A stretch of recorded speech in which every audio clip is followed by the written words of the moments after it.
Good afternoon, everyone, and welcome to the Metropolitan Area Planning Commission meeting for November 3rd. I would call this meeting to order and ask please for the introductory comments.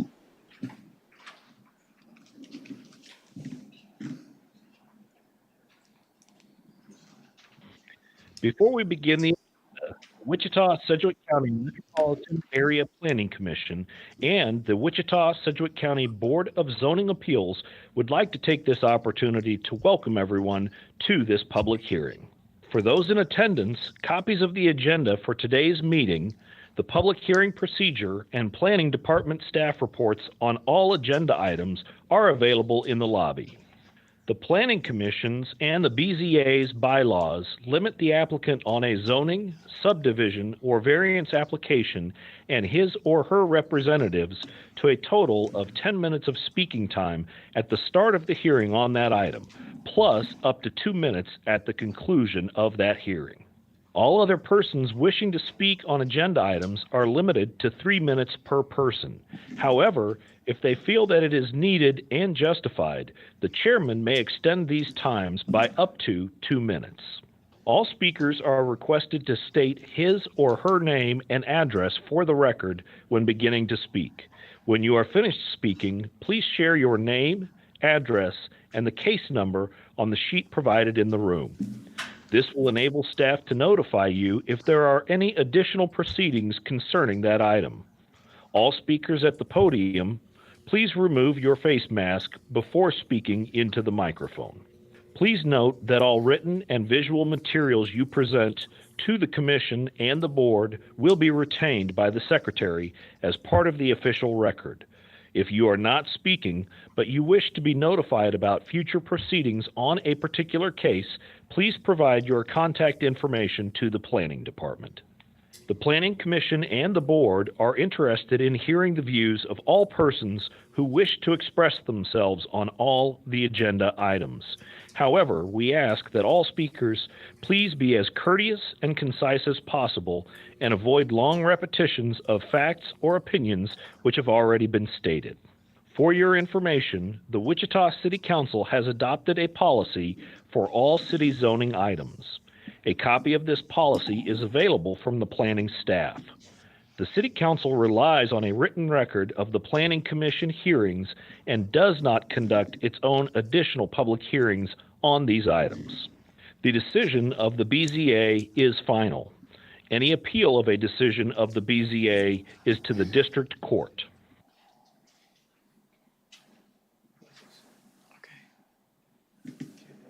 Thank you. Now we'll proceed to a roll call of commissioners present. Please be reminded to use your microphone so people participating virtually can hear you. Thank you. And we'll proceed. Yes, ma'am. Fox. Present. Duell. Here. McKay. Here. Green. Here. Bill Johnson. Here. Blick. He is here. We believe that Mr. Blick is... There we go. Thank you, sir. Nix. Here. Foster. Here. Warren. Here. Joe Johnson. Here. Mile. Present. Hartman. Here. Cunningham. Here. Williams Bay. Here. I show all 14 members present. Thank you. You've received minutes of previous 2 meetings. We'll start with the October 6th meeting. I show that Rob Hartman was absent. Any additions, changes, or I would entertain a motion? Move for approval. Move for approval. I have a motion for approval. I'll take Joe Johnson as the second. All in favor signify by saying aye. Aye. Aye. Any opposed, nay? Hearing none, motion passes, abstention, 1. Motion passes 13-0-1. You've also received minutes from the October 20th meeting. Any additions, changes, or I'd entertain a motion? Move we approve. Motion to approve from Commissioner Green, second from Commissioner Warren. All in favor signify by saying aye. Aye. Opposed? Aye. Opposed, nay? And I showed Joe Johnson arrived late and would be ineligible to vote. Joe, can I have your abstention? I abstain. Okay, motion passes 13-0-1. Next, we'll run through the agenda to identify any items that we can take on consent. Item 2.1, subdivision 2022-00039 at Maple and 167th Street West. Does anyone on the commission want to hear this case? Anyone in the assembly area present want to hear this case? Anyone participating virtually who wants to hear this case? We will take that on consent. Item 2.2, subdivision case 2022-00041, located near 23rd Street South and 263rd Street West. Does anyone on the commission participating here virtually want to hear this case? Anyone in chambers want to hear this case? Anyone participating virtually want to hear this case? We'll take item 2.2 on consent. Item 2.3, subdivision case 2022-00055, 79th Street South and 143rd Street East. Anyone on the commission want to hear this case? Anyone participating in chambers want to hear this case? Anyone participating virtually who wants to hear this case? Hearing none, we'll take item 2.3 on consent. Item 2.4, subdivision 2022-00056 near Central and 167th Street West. Does anyone on the commission want to hear this case? Anyone participating in the chambers want to hear this case? Anyone participating virtually want to hear this case? Mr. Chairman, was there additional information that was supplied on this case? 2.4.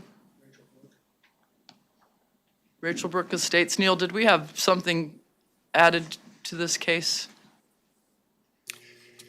I sent the subdivision committee members a sketch of an exhibit presented by the applicant showing the public right-of-way connection. And that meets the requirements of the subdivision regulations and of County Public Works. Thank you. Okay. Does this change your idea of wanting to hear it, Bill? No, I don't. Okay. All right, and no one virtually wants to hear this case? We will take it on consent. Move that we approve items 2.1, 2.2, 2.3, and 2.4. Second. Motion from Commissioner Green, second from Commissioner Miles. Any discussion from the commission? Hearing none, all in favor signify by saying aye. Aye. Aye. Any opposed, nay? Items are approved, 14-0.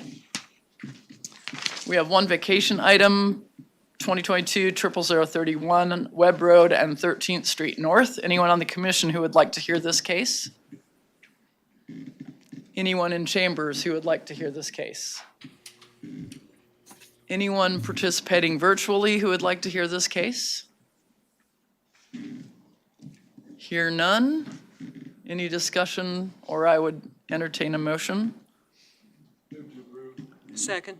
Motion, Commissioner McKay, second, Commissioner Foster. Any discussion? All in favor, please signify by saying aye. Aye. Any opposed? Hearing none, motion passes 14-0. We are just really cooperative today. Don't speak too soon. Don't speak too soon. Yeah, knock on wood. Public hearing item 4.1, conditional use 2022-00041 near Central and Hoover. Does anyone on the commission want to hear this case?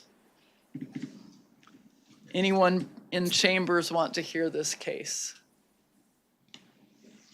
Anyone participating virtually want to hear this case? We will take that item on consent. Item 4.2, conditional use 2022-00042, 13th Street and Ridge Road Food Court. Anyone on the commission, or food truck, anyone on the commission want to hear this case? Anyone in chambers want to hear this case? Was that a hand up, Lonnie? Okay, thought you, not your side of town. Anyone participating virtually want to hear this case? We will take 4.2 on consent. Item 4.3, we will hear this case because a part of the case is being presented as a denial. 4.4, Plan Unit Development 2022-00019 near Harry and 127th Street East. Anyone on the commission want to hear this case? Anyone present want to hear this case? Yes. All right.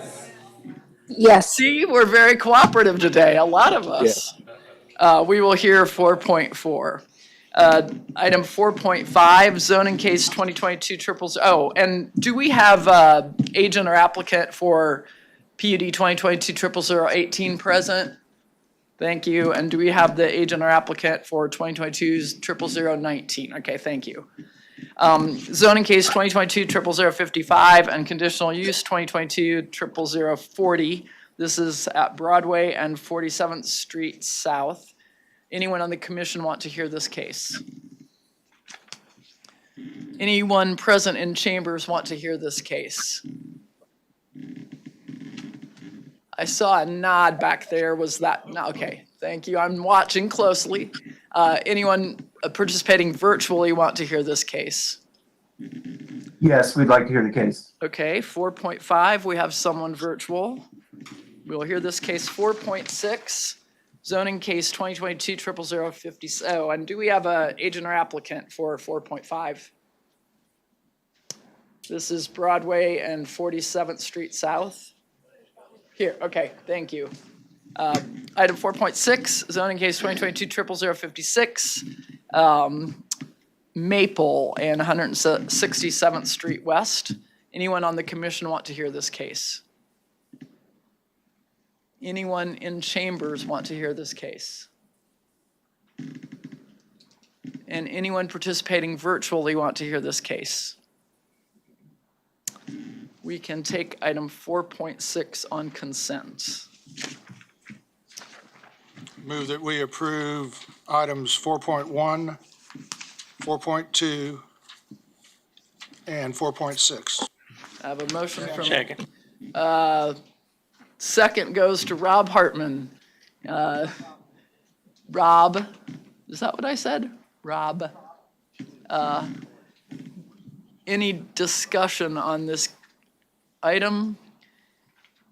All in favor, please indicate by saying aye. Aye. Aye. Any opposed, nay? Motion passes 14-0. We have no BZA agenda today, so we'll begin with a staff report on item 4.3, please.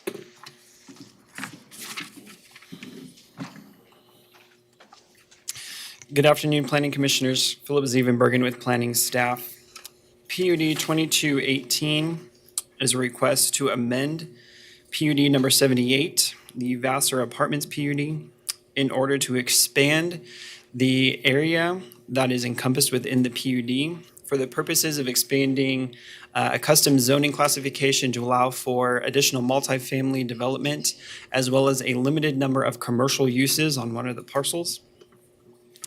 The property is located, as you can see on the screen, several blocks east of North Hillside and south of 17th Street. Some of it encompasses area north of 16th Street, and then two of the parcels are south of 16th Street. If this is approved, it would expand the area of the existing PUD from 0.68 acres to 5.4 acres. The existing PUD is this area right here on the northwest corner of 16th and Vassar. That is what is encompassed right now and is developed with a multifamily apartment complex, one building with custom setbacks to allow it to have 0-foot setbacks along 16th and Vassar, as well as a parking reduction to a 0.8 parking spaces per dwelling unit ratio. These similar type of development standards are being requested throughout the amended area, in addition to some minor modifications on a parcel-to-parcel basis, and we will walk through that. For your information, this area here, it's delineated in the images of your staff report. The area right here, this L shape, that's parcel 1.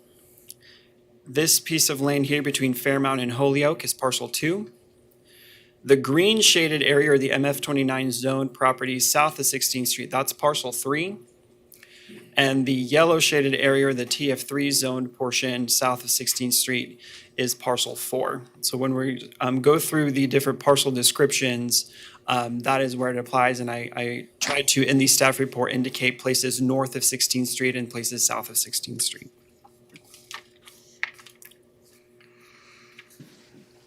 The 4 parcels that would be developed in this, if it is approved, have a mixture of current zoning of TF3, MF29, and the brown shaded areas on the screen are B multifamily.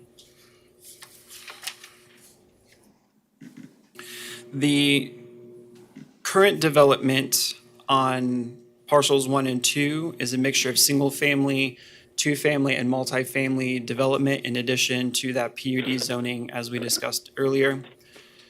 2 parcels within here, these hatched, they're single family structures and they're historic structures. They're on the National Historic Register. They're the Holyoke Cottage and the Fairmount Cottage. We'll dive in a little bit deeper about the impact on the historic properties later on in the presentation. We won't cover those details now. Property south of 16th Street on the MF29 zone property, it's 1 structure. It's a former place of worship and it was allowed to have a daycare. In the past, it had a conditional use approved for a daycare. And it also has associated parking. The TF3 zone properties are a mixture of single family and 2-family residential structures at this time. At your desk, you have a copy of some feedback we got via writing for your review. I also emailed that out to all of you prior this week for your review ahead of the meeting. In addition, you have a small packet regarding the development standards of the PUD. The applicant received the staff report, and this was a response to their staff recommendation. I will walk through this document when we get to the point of the recommendation so that this information is more fresh in your mind. Some of the information we're going to just briefly touch on in the presentation is based off of what was submitted in the application, even though now the applicant has, based on staff recommendation, is looking to potentially modify the request in order to seek approval on a portion of the PUD. Okay, to dive in here, let's talk about parcels 1 and 2. Again, they are north of 16th Street. In general, the custom development standards that they're asking for primarily applies to the setbacks and the parking. Again, they're looking to mimic what was allowed in PUD 78, which is 0-foot setbacks along the front of the property and any street side, and then reduce setbacks to a 5-foot setback on any adjoining parcel, both on the side or the rear. So looking to maximize the buildable area on the property. That is consistent with what is in PUD 78 at this time. In general, the density they're asking for is in line with what is allowed in B multifamily, which is what is currently zoned, which is 75.1 dwelling units an acre. Parcel 1 is asking for 82.5. And my understanding is, Paul, if you go to the aerial image, PUD 78 has an apartment building on it right now. Just north of it is also an apartment building right now. So really the only developable land in parcel 1 is this piece of land right here.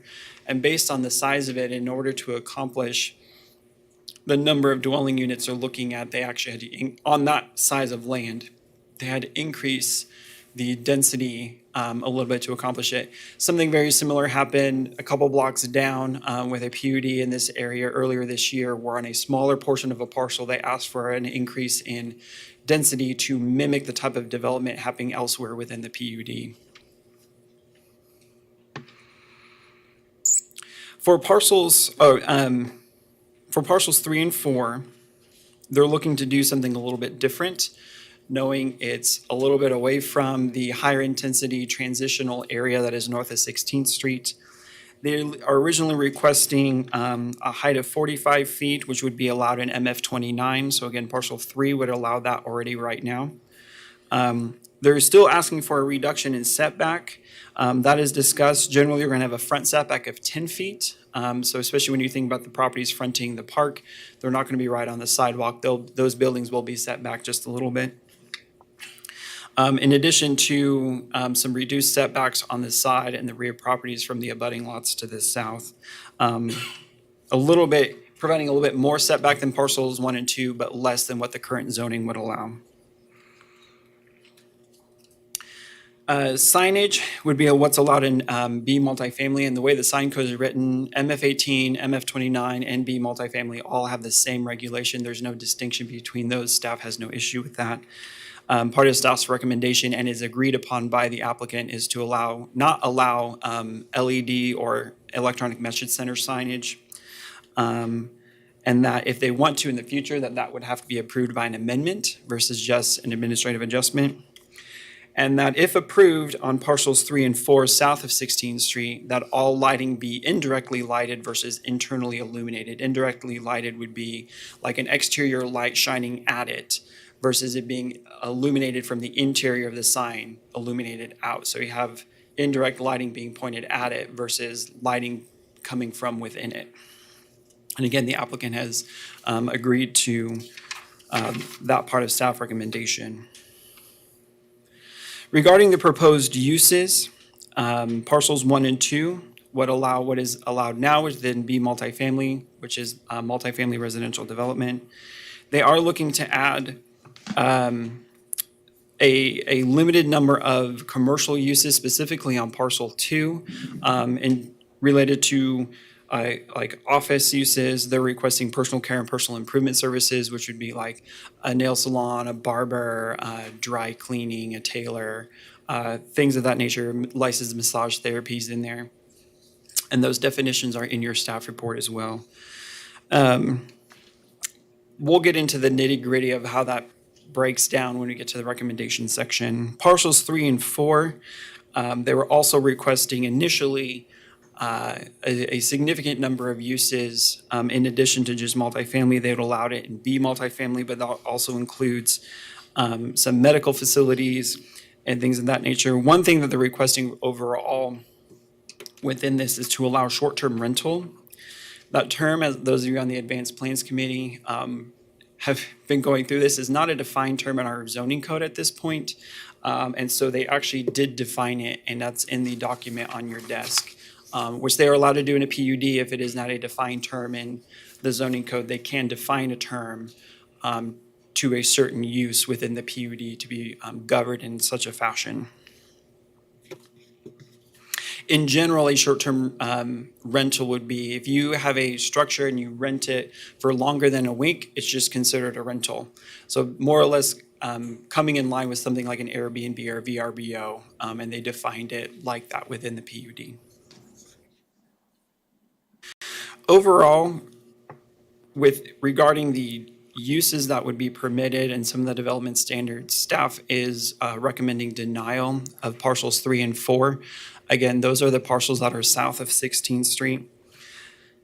Our primary concern is it is no surprise and it is no new information that development north of 16th Street, between 16th and 17th Street, has been in a state of transition. There's been a significant amount of investment into higher density multifamily, where a lot of the current type of development that is north of 16th Street does not maximize the amount of density that its current zoning actually allows. B multifamily allows 75.1 dwelling units an acre, and what you often see north of 16th Street is more medium level density of a fourplex or maybe a duplex.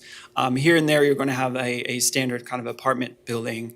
But what we're seeing more often, especially to the east, is them taking advantage of more land and creating higher density residential around the university. There was another PUD just recently approved that did allow some limited number of commercial uses as well, knowing that there are commercial uses already existing along 17th Street as well. And so in regards to the development standards and some of the uses north of 16th Street, staff is generally in agreement with what they're proposing. There's a couple nuances which we'll get into towards the end. Our primary concern was the development south of 16th Street.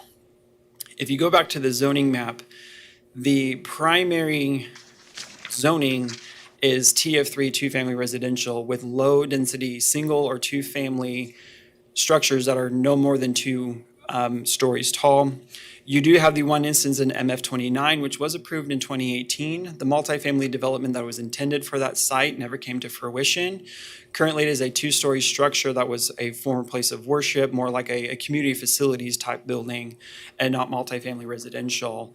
And so our concern is by recommending approval of anything south of 16th Street now could set a precedent for the type of development that we're seeing north of 16th Street start encroaching into a fairly contiguous low-density residential development south of 16th Street. And if you open that door, it could set a precedent for future approvals in the for other types of applications coming in. And then you begin to, again, ask the question of when does it stop? 16th Street has kind of been the dividing line up until this point. This has now been a request south of 16th Street. And based on the character of the neighborhood and the intensity of the uses that they were requesting, that is why staff is recommending denial of the PUD south of 16th Street.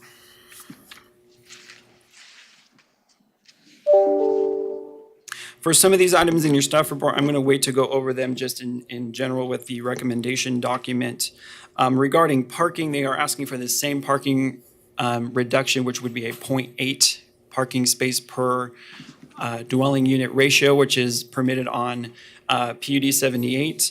Other PUDs in the area have asked for similar parking reductions, and those have been approved. The general rationale is the proximity to transit, which is on Hillside and 17th, as well as throughout the WSU campus. There's been studies across the country showing that there's been less vehicular ownership for college students or those who live near universities. In addition to the opportunity of other types of modes of transportation, whether it be e-bikes or scooters or things that could be readily available in the area.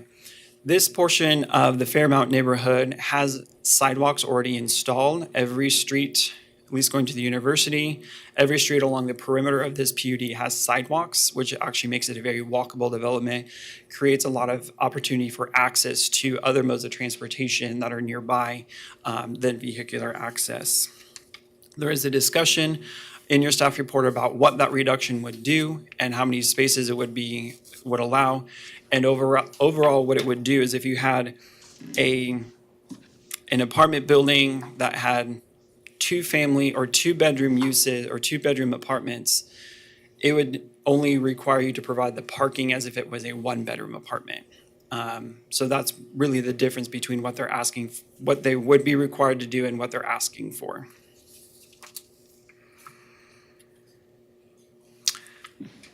Let's just pause the zoning discussion. We're going to talk about the historic structures just for a minute, and then I'll go over kind of the recommendation and the differences in what the applicant is asking versus what staff recommendation are. As I mentioned before, the Fairmount Cottage, which is this location here at 1717 North Fairmount, and the Holyoke Cottage, which is at 1704 North Holyoke, are registered on both the state and national historic registers. In general, this zoning action does not change their historic status. Nothing that this board can recommend, or even if city council approves the zoning, the underlying zoning for uses that could be permitted on the site, on their site and the surrounding sites, does not change them being historic structures. That all is governed by things at the local, state, and federal levels just because of the registers that they are on. Any type of modifications to the structures on the external side and possibly internal, we're looking into that, have to be done by separate reviews, which would be taken into or reviewed by our Historic Preservation Board. And there could possibly be reviews by the State Historical Preservation Office, depending on what they're looking at doing and what level of review it would trigger. So in terms of thinking, is this zoning going to make these structures less historic? The answer is no. Not at this point. The Historic Preservation Board at their meeting on November 14th is going to be doing a review to determine if the zoning will have any detrimental effects that could potentially destroy the historic nature of them. There's actually no way to take a structure off of the historic register, the National Historic Register, unless if something happens to the structure that in a sense destroys it to where it's no longer contributing to the way in which it was registered on the historic register. These are both registered for their significance in architecture on the external. So any type of modifications they would have to do, all of that has to go through separate reviews. There's nothing about the actions of today's meeting or any future city council meeting that will affect their historic nature. All of that will be reviewed at a future date, and the Historic Preservation Board is reviewing the zoning in relation to the historic structures. So that's just an aside about those. It's just an added complexity to the case, but it is definitely worth noting. One last point before we get into the recommendation. As we initially alluded to in a previous point, the surrounding context, we talked about what it is south of 16th Street. North of 16th Street, as you can see, is significantly more multifamily zone in addition to limited commercial zoning with the university. The limited commercial zoning is parking lots, but it does provide them the opportunity to do significant redevelopment and with intensity of uses. And that's where the type of development the applicant is asking for north of 16th Street is more in line with what that block is, the character in which that block is in versus what is south of 16th Street.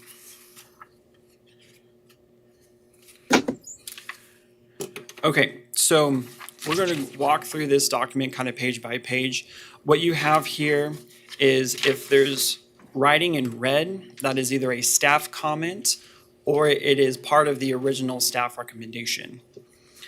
If it is in blue, it is something that the applicant is requesting that is likely different from what the original staff recommendation is.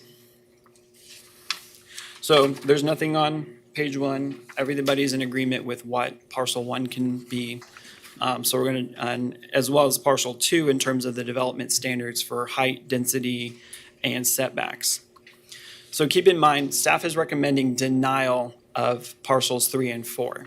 In your staff report, staff did provide recommended language should the board feel that 3 and 4 should be approved. And so what you're seeing here is modified language that the applicant is asking the board to consider, in effect trying to ask them to approve parcels 3 and 4 with this changed language as a way to help them develop parcels 3 and 4 versus a straight up denial.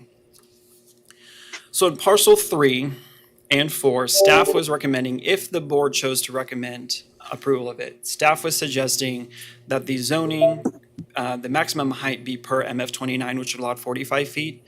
The applicant is willing to come down to what's allowed in TF3, which is 35 feet. So that's in line with what the surrounding context would have. It'd be a 35-foot structure instead of a 45-foot structure. They're also willing to increase the setback of structures away from abutting properties on the south down here, as well as this little notch here. Staff recommended a 15-foot setback. They're recommending 20 and even 35 feet on parcel 3 or 4. Staff's opinion of that is we don't necessarily see the need for the additional setback. The staff recommended 15 feet would be sufficient in our mind. Again, it's information for you guys to consider. So if we move on to the third page, land uses and development standards. This is where we talk about what type of uses are allowed on the parcels. Under parcel 1 on A, they define short-term rental, which is something we asked them to do. It wasn't originally defined in the PUD. Under item B, they, on parcel 2, staff was okay with them putting a commercial parking area in. What a commercial parking area would be is it's not parking related to a specific use. It could just be something where it could become like a pay lot for students or something like that. It could just be open parking for anybody on the street who wanted to park there, but they would be able to control it and choose whether or not they would charge for it or anything like that. They're saying they're willing to take it out. Staff original recommendation was okay with it being in there. Further on item B, personal care and personal improvement services, the staff recommendation was to remove those items from parcel 2. So again, parcel 2 is north of 16th Street. It is where the historic structures are.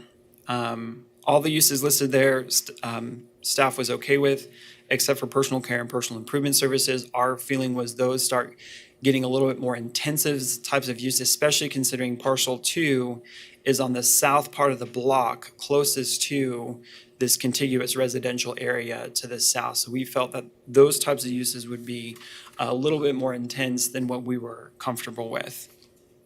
As you can see, the applicant wanted to add a use which was a coffee, tea, or gift shop type thing. It was not part of the original request. It was not part of something that staff originally looked at, but they wanted to make sure that if there was like an office or a bookstore, that they could also have a coffee shop in there. And overall, I don't think staff has any issue with that.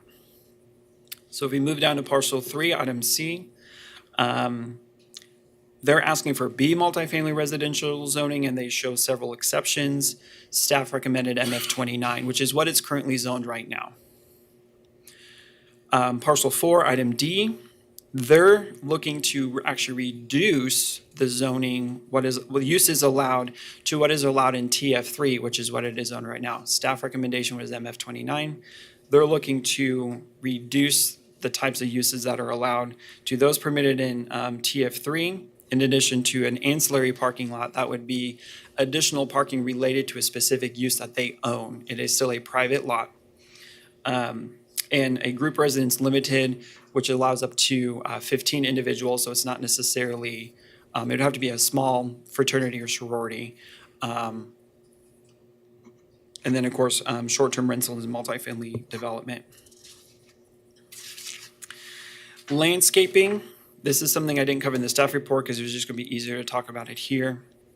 The PUD was recommending that if there's a solid screening fence between, like on the perimeter of the, like say for example, this area right here, if there's a fence along here, that they were not required to have any type of a landscape buffer, a shade tree every so many feet.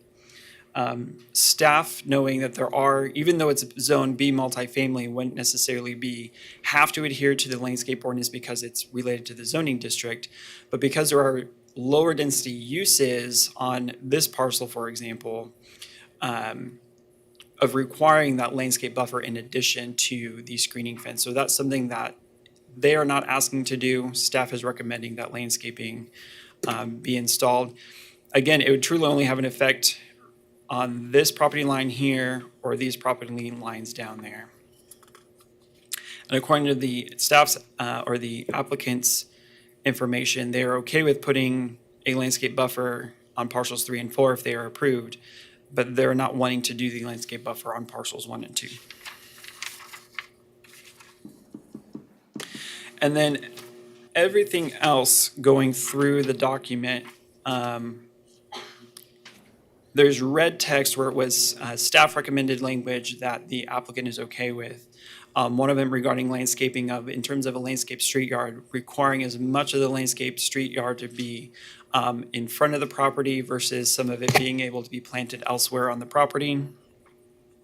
Item number 7, parking and transportation. There was a lot of discussion about the parking reduction for multifamily uses. There was no discussion about how much parking would be provided for commercial uses if they go in. And so staff is recommending that a parking study be submitted to planning prior to commercial uses being able to go in. Item 8, architectural controls. Parcels 1 and 2 would be governed within themselves for architecture. Parcel 3 would have its own if it's approved, and then parcel 4 would also have its own, and they were amenable to that language. And then signage, as I talked about before, they were amenable to staff recommended sign language. So to recap, just a recommendation, staff recommendation is to approve the PUD for parcels 1 and 2. So that would be those properties north of 16th Street. There's recommended text in there. Of course, the applicant is requesting some changes to that. We don't agree on them. And then the other part of our recommendation is denial of parcels 3 and 4 south of 16th Street. If the board chooses to recommend approval for parcels 3 and 4, there would need to be findings stated for the recommendation. And then overall, some of the work that has to be done is if we're going to be approving even parcels 1 and 2 or all 4 parcels, what governing language is the PUD going to state? Let me take a moment to go through the rest of the slides here if you want to move forward, Paul, to the next slide. That's the aerial. Next slide. It is in the land use codes would be for parcels 1 and 2, new residential employment mix. So you're looking at a mixture of kind of neighborhood serving commercial uses in addition to higher density residential, which is what their request is for. So we feel it conforms to the comprehensive plan. South of 16th Street is just new residential. It does allow for higher intensities, but based on the context of what is around is why we're recommending denial. Next picture. This is the PUD drawing. And the structures that are on here are the existing structures, not anything that is planned. Next picture. For these purposes, we didn't, since it's such a wide range of area, I did certain blocks and collages just because we're just going to be looking at what kind of the surrounding context. So this is looking at the existing PUD. This is the newest structure built there. And this is the other apartment building on Vassar just north of it. Next picture. This is looking on the other side of Vassar. On the opposite side of those apartment complexes, you have a fraternity or sorority house. This is a multifamily house. It could also be a fraternity or sorority, and then a single family home right across the street. Next picture. This is looking at parcel 2, so we're looking west from Fairmount. This picture right here, this is now a parking lot. You can see they have it formed. This is the Fairmount Cottage, which you can see better at this picture. And then you have a duplex building just north of it on that property. And this is the very corner building at 16th and Fairmount. It's a house within the PUD. Next picture. This is looking east. These are multifamily structures, as well as, some of the contrast we're seeing in this neighborhood. You have multifamily brick structures next to a single family home. Next picture. This is looking on Holyoke. These two are, this is the Holyoke Cottage at the corner of 16th and Holyoke. These are several 3 or 4 plexes in the north portion of the PUD. This is across the street, again, looking at single family homes and apartments and single family homes across the street on Holyoke. Next picture. This is looking at parcel 3. So this is existing structure on parcel 3, and this is the north portion that you can see. It's a very large area, but only has the one structure. And then this is farther south on parcel 3. Next picture. This is looking west from Fairmount. This is a historic church on the corner of 16th and Fairmount, and these are just residential houses along the block. Next picture. And this is looking at properties south of parcel 4. This is a single family home on parcel 4. This is a home south of parcel 4. And this is looking across the street to the park. Next picture. And that is it. The District Advisory Board will consider this on Monday, so we don't have any word from them. And I think with that, I can stand for any questions you might have. Any questions from the commissioners for Philip?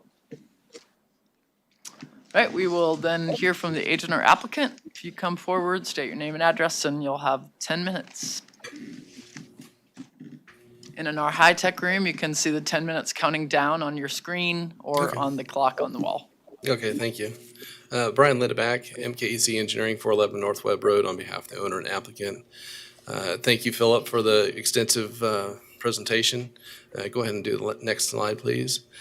I'm going to try to go through these slides fairly quickly, but I hope to show that there's a reason to include the parcels to the south of 16th Street into this amendment. So go ahead, next slide. This is, again, just a representation of what Philip had just showed you. The orange dots are the historic properties that surround or are within the application area. I think there's a couple items of significance. This property is zoned B multifamily to the north. Of course, to the north of that is the WSU parking lot, and that is zoned LC, limited commercial. It was discussed about some landscape buffering here. That landscape buffer, per the landscape ordinance, is based off of the zoning classification as opposed to the use. This is a multi-tenant property effectively. It may be classified as a duplex online, but it's functioning as a multifamily unit. There's a set diversity aspects on these parcels with the B multifamily. Next slide. We had a public hearing, but I'll just, we have a significant number of signs that went out on this, so I just thought I'd point it out. There's the 11 signs that went out. Here's the existing parking lot that was recently constructed. This is on parcel 4, which is against the park. This is parcel 3, which is opposite of the park on the block to the east, to the west rather. Next slide, please. We had a neighborhood meeting in addition to the hearings that we're having here. We had 46 postcards sent out to all the folks in this area. This is the exact same area as the ownership list. I know that maybe one of the pamphlets that you had received from someone said they weren't properly notified. I think I had heard from staff that they were properly notified. And I think that it's important to note that we had a neighborhood meeting, and we did glean some information from that neighborhood meeting. We heard about some drainage concerns in this area. We also heard about some tree concerns in this area. We also heard about there's a desire to keep this neighborhood in context with the neighboring properties to the south, south of 16th. We also heard that that they'd like to keep the architecture similar, so we've put that into the PUD. We also heard that they don't want to have any fraternities or sororities, so we made that change or made that happen south of 16th. Next slide, please. I'm not going to dwell too much on this, but I think there's been a lot of improvements done in this area, both transportation, other enhancements to increasing bicycle accessibility on the streets. So there's been a lot of improvements in this area, and so those improvements were geared towards some of these increased housing in the area and improved housing. I think you've seen this slide before probably on some of my previous presentations, but the average age of a lot of the houses in this area are 69 years old. Some of these properties are just ready to be renewed. I think it's important to note that I'm not talking about the historic properties necessarily, and we're not planning on raising those. We plan to enhance them and bring them up from the place where they are now, or at least our client has instructed me of that. These are mid-rise dwelling units are prevalent in this area now, and that's been planned, of course, south of 16th. We've offered up a reduced height, so we're going to talk a little bit about that more here in just a bit. But I think it's all in context with properties. I think it's also important to note that this is a local developer that's developing these properties. Next slide. This is just the comp plan. A better zoom in was provided, so I'm going to skip that slide. One thing to note is that we do have good connectivity to public transportation, and as you can note, there's Shocker students get to ride for free. Next slide. This is the bus route on the campus, so just illustrates that there's been a lot of planning and done to take care of that. Next slide. This is a parking plan that shows the different types of parking available for the university and their students. Next slide. And I can go back to these slides if you'd like. This doesn't represent very well, but this is a master plan for the bike study, and that those plans have been implemented with the bike lanes on the sharing bike lanes along 17th Street. Next slide. And just reiterating the fact of what I just said there. Next slide. This is a rendering of what is proposed on parcel 1. These are new, primarily student housing, but certainly folks that are not students could live there. Next slide. Just another view of the same. Next slide.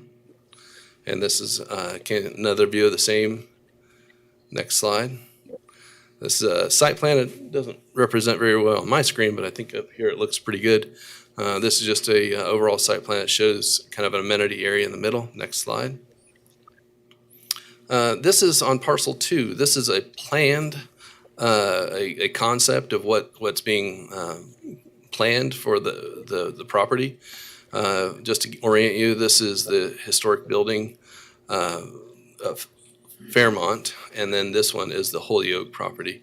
These are, as you can see, there's the Holyoke property, but the idea is to incorporate in with Storytime Village and plan to expand on that footprint and building in a character that is similar in nature to what's the historic buildings, hopefully complementing the architecture.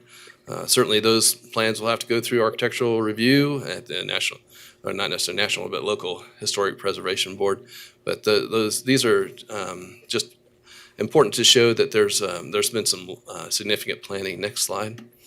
I've done a couple blow-ups here just to kind of show a little bit. This is the existing footprint, and this is the existing footprint of the other historic building. The idea would be maybe have some artist lofts here, or artist, authors. I don't know if you're familiar with the Storytime Village, but it's a really great program. Please check it out. Next slide. This is in context to 3 and 4. Just want to mention that this parcel 3 was rezoned not so long ago in 2018 to MF29. So there's precedent that we've brought multifamily into this area. Certainly TF3 can be have multifamily on it as well. It doesn't currently have multifamily, but the idea is to build renew these properties and to build property that would be a good transition from the higher densities to the north, and have a kind of a step down, if you will, approach on the zoning, which I think is what the idea of some of our zoning codes is to make them more compatible. And I think, in my opinion, stepping down would be good here, and especially with some of the provisions we've revised. There's existing parking in the rear here. I just thought I'd point that out. This building is currently 10 feet away from the property line, and we're offering up some ideas for reduced or increased setbacks, even beyond what staff had asked. But those are options. We would take the staff's recommendation if you guys were to approve that, or if you've deemed necessary to have increased building setbacks there. We've removed much of the commercial components to this. Again, this is a local developer. Next slide. These are the next few slides are just some concepts that to give you some inspiration for the scale and the type of structures. The idea is to bring the buildings close to the street. I've done a lot of work with traditional neighborhood design with other projects, and this would lend well for a traditional kind of feel of neighborhood design, being it's adjacent to the park. That having the porches closer to the front of the street is desirable. We've limited the parking to be in the rear of the property, so this gives you some context. Next slide, of the vision for the property. So these are just some ideas. Certainly, the ideas could change, but this is the vision where you could have up to 3 stories, and the TF3 would allow for that story, that height. Next slide. I think that's it.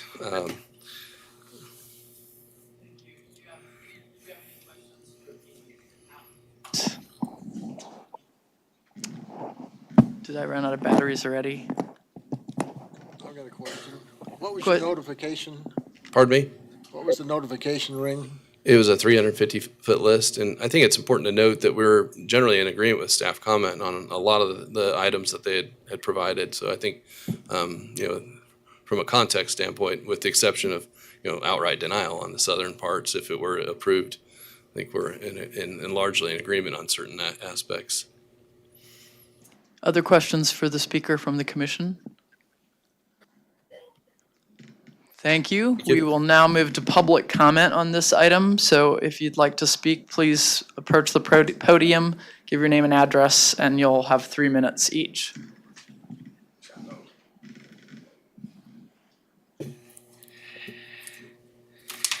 Chairperson Fox, members of the commission, my name is Greg Kite. I'm a local attorney and president of the Historic Preservation Alliance of Wichita and Sedgwick County, Inc.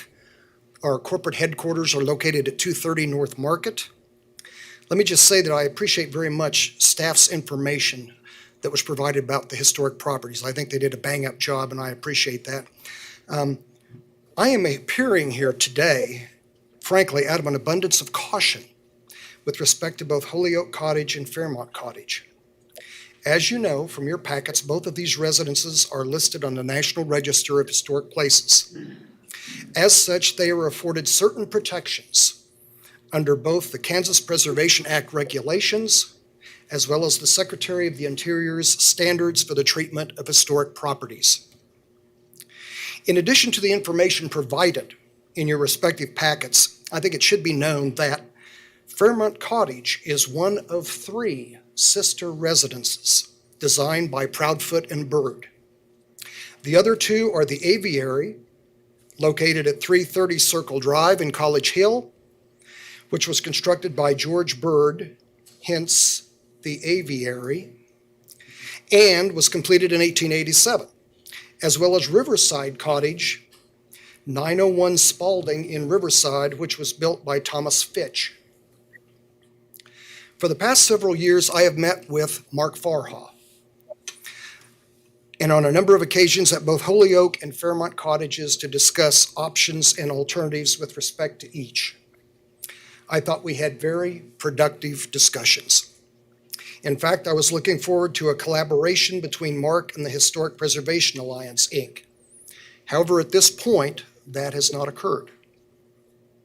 The Historic Preservation Alliance believes that both Holyoke and Fairmont Cottages should be kept as original and authentic as possible.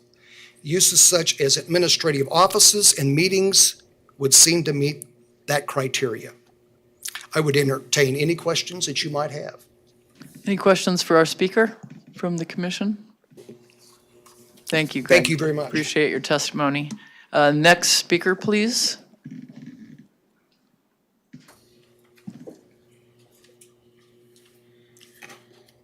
I think it's loaded up. Please state your name and address, and you'll have 3 minutes. All right, so my name is Lonnie Barnes. I live at 2924 North Terrace Drive here in Wichita, Kansas, 67220. Go ahead. Paul, do you want to put up his PowerPoint, please? And then we'll restart the timer. Well, yeah, bag it up. So how do I get to mine? Paul will bring it up from the control room, and you'll have to ask him to advance slides. Okay. Where's he at? Will he hear me? Okay. Okay, guys, I'm gonna go really quick. This here just reiterates here, these 2 properties right here. This is 1729, this is 1725, where the parking lot has gone in. This is my property right here. These are surrounding properties here, and you can see these are pretty much owned by the developer, Faha Company. So next. Okay. So what we're saying here, the biggest issues we're having here is with the parking lot and size number of parking spaces it has, and the setbacks and screening and buffering in here. Parcel 2 is where our property is contained in here, and currently here, the parking lot here sits right next to our property line. This PUD would allow them to disregard the 15-foot setback and the buffering that's required in a multifamily and duplex area. They've already jumped the gun. Next. And so our issues and problems with this here is that we didn't go through the proper steps and procedures here to get these verified and notified. We just went per our PUD, did the work. What that requires is that you do have some association or some building that you've associated this parking lot with, and within 600 feet, and definitely that calls for conditional use. The applicant received a demolition permit to tear down a garage here toward the southwest corner. But when I showed up over there, they'd already started demolition and removal of all the information, all the stuff, including the fence along my property line. What this does, and without the buffers in this here in close proximity to my property here, you create these problems of a nuisance and privacy, safety, light shining in there, people and animal being able to come to our property because they brought extra dirt and compaction in, elevated it high above mine. Next slide.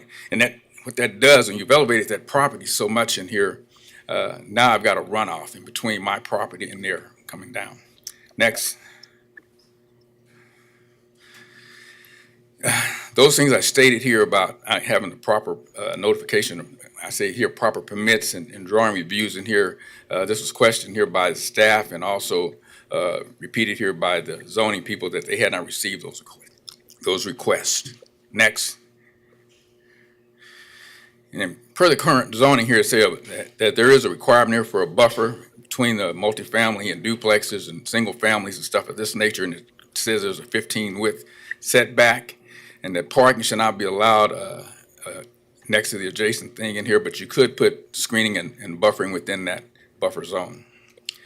It also talks about it here in the parking lot and screening here, and it says all new parking lots or additions shall have a continuous screening and view from the adjacent residential properties. And that can be walls or fences in here. This part talks about tree placements and number of trees. It also talks about the landscaping and those things. Lonnie, your time's up. If you have one more minute, can you wrap it up in a minute? Yeah. So quickly go through the slides. I want you to see the property here. This is my property here. This is the property line right here. This was the excavation and stuff that started. Next. When you see here, this is the stuff that's been demolished in here. This is the fence that was taken out, damage done to my property here, pile storing up in here, and excavation going here. Next. Clear on the landscape drawing here, this landscape wasn't approved until the 27th. All this construction started on about the 22nd. Next. As you go down here, you can see here's the parking lot, and here's my property coming along here. You see the 15-foot elevation and the slope coming down, brought in compaction materials, and here's the parking lot now. Next. Next. Okay, so when they brought in extra dirt to backfill behind that created a slope coming down here and the compaction coming down here. That's creating an issue with runoff and water between our two properties here. Next. So here's my beautiful wife, and she's showing you this elevation here. We put a level here to show there's a 15-foot leveling point to come across here. This pipe coming down is part of my drainage. That's the top of it right here is 6 inches. To get up to 15 inches to drain water away or hold it there, I'd have to bring dirt in this high. You see this going behind my shed. It goes all the way down there, and all the way down this slope here. There's a portion there that they didn't put any backstop, and I'm not sure why. Next. So guys, this drawing here shows you our property, the field next to it, WSU's parking lot here next. This parking lot was put in 37 years ago. Come back one more time. Go back one more time. And what it shows you in here is that setback that they did 37 years ago. It shows you the fence and the height going all the way down. Next. Keep on to the next. Here. We're approaching the limit of your. Okay, so my recommendations down here is that this pod here not be allowed in here with those unless we have these stipulations that all reviewing parties come back and review the status as it is now and make recommendations to the developer to make those corrections as it is. And if he's not able to do those, then he needs to cut that back and pod be denied and cut the parking lot back to the current zoning. Thanks for your testimony, Lonnie, and for your time to prepare. I know that was a lot of information to give us in a short time. Thank you. Any questions for the speaker? Hearing none. And next speaker on this topic, please.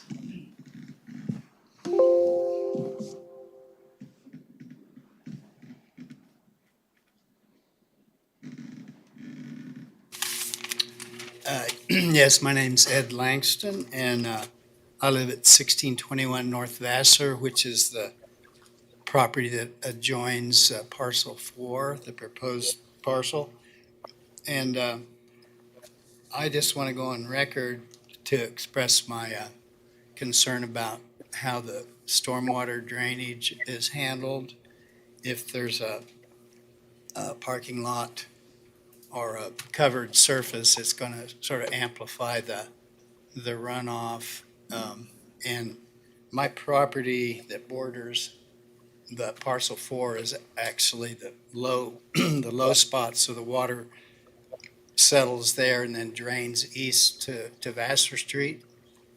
And I'm sure that the stormwater city planners are going to take that into consideration and direct that water towards Vassar rather than letting it come to my property line, because it'll probably overwhelm my yard.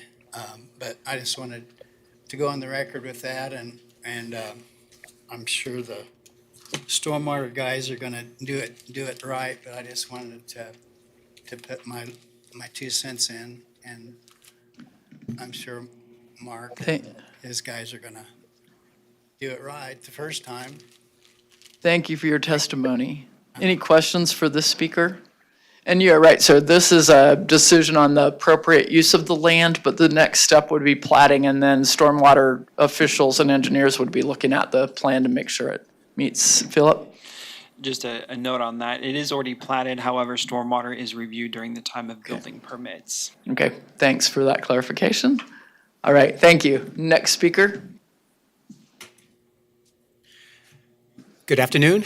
My name is Darrell Carrington. I'm husband and father. I live at 1512 North Gentry. In my former life, I served as a university's community liaison under President Dr. Bardot. And my charge was to collect a consensus from the Fairmount neighborhood, historic Fairmount neighborhood. And as I read what was sent out, I'm focused on the slippery slope aspect in terms of the concern with partial 3 and 4. As I convened the community, one of the concerns from the community was that slippery slope, that erosion of the community character. And that is my concern, and the concern of many of my neighbors. So I share that concern along with the staff. However, partials 1 and 2, I am personally supportive of, and as a advocate of a Storytime Village and what they do in the community, not only the Fairmount community, but the state of Kansas. I think that is an awesome contribution in terms of that development. That is the Holyoke Cottage development. I'm supportive of that, and not only might, but I'm speaking as a member of the Fairmount Neighborhood Association, board member. So anyway, thank you for the comprehensive look at what is being proposed via the staff. Thank you for that. And again, really concerned about the erosion, the slippery slope, as I describe it, in terms of commercialization south of 16th Street. Thank you. Any questions for the speaker? Thank you, Darrell. Thank you. Any other speakers on this topic, on this case? Huh?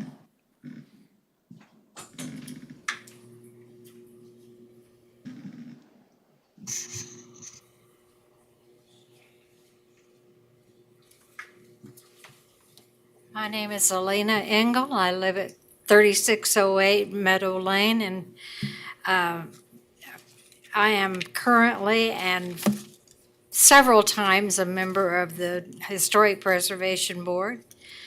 I brought along a booklet that we have put out over the years that has pictures of the Fairmount Cottage and the Holyoke Cottage in their glory. And I'd like to leave that with the developer and say that this is something we want to have done. We want the historic properties to be historic properties. We don't want them torn down.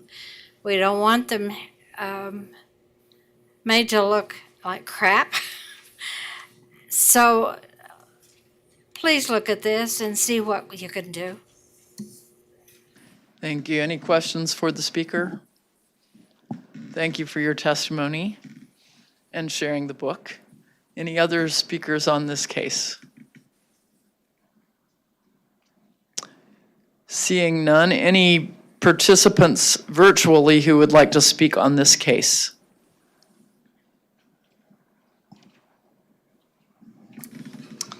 Hearing none, and I can't see if there's any activation there, staff. Hope you'll speak up if you see it. Then we would call the agent back for, is there a speaker? Yes, I'm sorry, I couldn't find my mic button. Okay, thank you. My name Please is state your name and Claire address. Rosenberg. Can you repeat your name and address? I think I spoke over you, please. Yes. I wasn't sure if I was ready, if you were ready for it. Yep, we're ready. Go Claire ahead. Willenberg, 1402 North Garland. I would just like to reiterate support of denial of parcel 3 and 4 as a 30-year plus realtor and a member of Historic Preservation Board and someone who networks frequently with other presidents of core neighborhoods. Letting the residential fabric of a neighborhood become 70 to 80% rental makes it extremely difficult to keep neighborhood pride, cohesion, and property values for the homeowners there. And people who are looking to purchase in a neighborhood have access to all of that information. They can take virtual tours online of the neighborhood. They can look up percentages of rentals versus owner occupieds, and they make decisions that way. And so it definitely affects the residents in the rest of the neighborhood. And we do have a transition zone north of 16th, which I appreciate staff pointing that out. As a historic preservationist, I would like to say there are 2 more historic properties right in the middle of parcel 1 and 2 is an apartment complex built in 1929 that is Spanish revival and is on the National Register as part of a property resource of Wichita. Also, just directly south of parcel 2 on the corner of 16th and, I can't even, Fairmount, is a church that is listed on the National Register. This particular neighborhood has such a historic fabric. It should be important to maintain that. To that, I think it would be important to really look at the 25% ratio of cars to apartment buildings would be important. This neighborhood does not have a lot of through streets. They have been configured to have blocks that you can't go through, you have to go around, making it a little more difficult for emergency vehicles if the need applies. And by having more cars pushed to street parking, it's only going to make that more difficult for emergency vehicles. I mean, it's great to slow traffic down, but there are times you don't want that. Also, I think the reference to keeping parcel 1 and 2 architecturally similar to the newer apartment buildings should be looked at because the immediate area is older. The new ones are further over on Yale and Harvard. The ones on coming in on parcel 1 and 2 would be better served to match more closely, say, the apartment building that's there at 1702 Ms. North Wellenberger, Fairmount. you've reached the And end of your now- 3 minutes. Can you, Thanks. can you, any other new issue you'd like to, any other new I have a issue you need to add? I have a question Go ahead. of Claire. Yes. Those Spanish-style apartment complexes, are you recommending that the new builds more closely match them than the renderings that we saw? I think the renderings that we saw do not fit the historic fabric of this neighborhood. And either that Spanish colonial, Victorian, arts and crafts, anything that blends in that period when that neighborhood was developed, which went from about 1888 to 1940. That would be architecturally more in keeping. Any other Okay. questions for the speaker? Thank you for your testimony. Are there any other persons participating virtually who would like to speak? Okay, then I would call the agent back for a rebuttal, and you have 2 minutes. So I just wanted to point out that one of those historic buildings, the Granada apartment, that's owned by our applicant, and they've put significant investment to restore it and bring it up online, similar to what we're trying to accomplish on the other properties nearby. I would just add that I think everybody heard me speak about this earlier. These 2 properties are zoned B multifamily. This property is not a single family house. It's not a duplex. It's zoned multifamily, and this landscape ordinance, as it reads, does not require landscape buffering between the 2 parcels.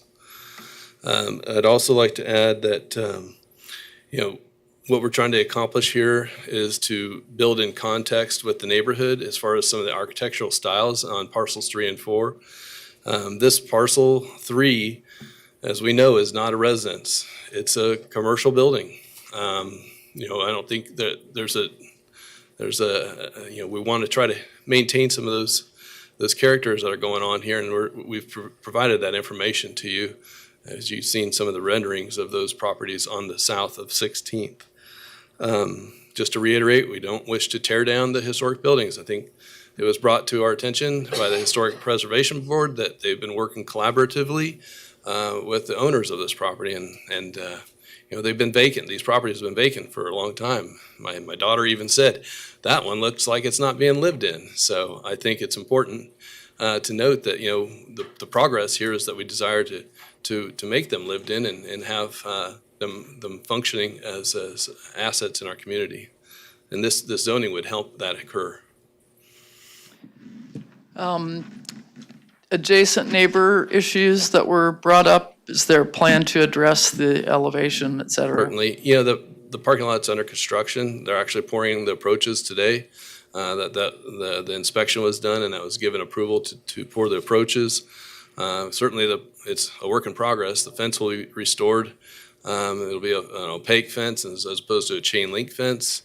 I find it a little bit amusing that at our neighborhood meeting, it was strongly talked about this tree that we saved. It's a huge evergreen tree. I should have put it in our presentation, but it was discussed that we tear that tree down because it's dropping needles on the property. Yet we want a landscape buffer. I'm not sure it's not adding up to me, other than the fact that we just want to slow down production on the project. So if you have a chance, you got to check out this tree. It's an amazing tree that we saved. So, Any questions for the agent? Yes, Commissioner Warren. Well, as a part of you said that the parking lot was being approved. Did that deal with elevation? yes, there's been the stormwater engineer has reviewed it and approved it. Likewise, the landscape plan was reviewed and approved. I mean, there's been reviews and approvals of this process.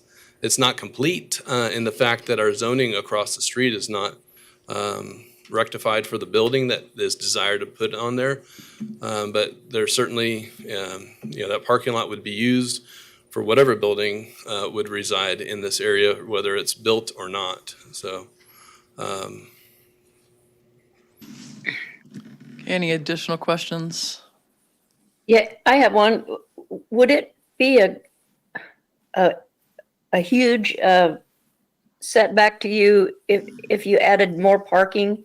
It really does seem like 0.8 cars is not enough. I personally have 3 of my 4 grandkids living and working and going to school out there, and they all have cars. mhm. Because they don't have time. They're working, going to school. They don't have time for buses. Yeah. And if I go see one of them, and I am very familiar with this area, cars line the streets already. I mean, at certain times, whenever there's an event, I'm just worried. I'm kind of worried about not enough parking. Any way to rectify that? Yes, thank Add you. to that? I'll just share with you that the current owner, of the property has over 200 and some units in this area that he rents and leases out, and the current demand is 0.5 parking spots, and so we're exceeding that demand right now. Okay. And Well, the that's good reality, information. yeah. So I mean, certainly, we're trying to accommodate for the future and how things might change, but we've seen a demand that is low, and that's one of the reasons why we allowed for commercial parking aspects on the properties, because we hate to build a parking lot and then not utilize the entirety of it. So if there was a need, some. Furthermore, I'd state I've mentioned and talked with various parties about a parking plan that would be developed for this area. That's not something that Brian Lindeback can champion. That's something else that someone else needs to champion. But I know in other universities, there's been significant parking plans put together when it borders universities. And I think that plan is starting to materialize in some shape or form. So, And I think you've answered the question at hand, so thank you. okay, thank you. Yes, question, Mr. Commissioner Williams-Bay? Did I understand you to say that the drainage plan had been approved by the city before? That's correct. Obviously, it had to be before you got started with construction. That's correct, yeah. Okay. Okay, thank you. Any other questions? Hearing none, thank you, and we'll bring it back to the commission. I think this might be a staff question.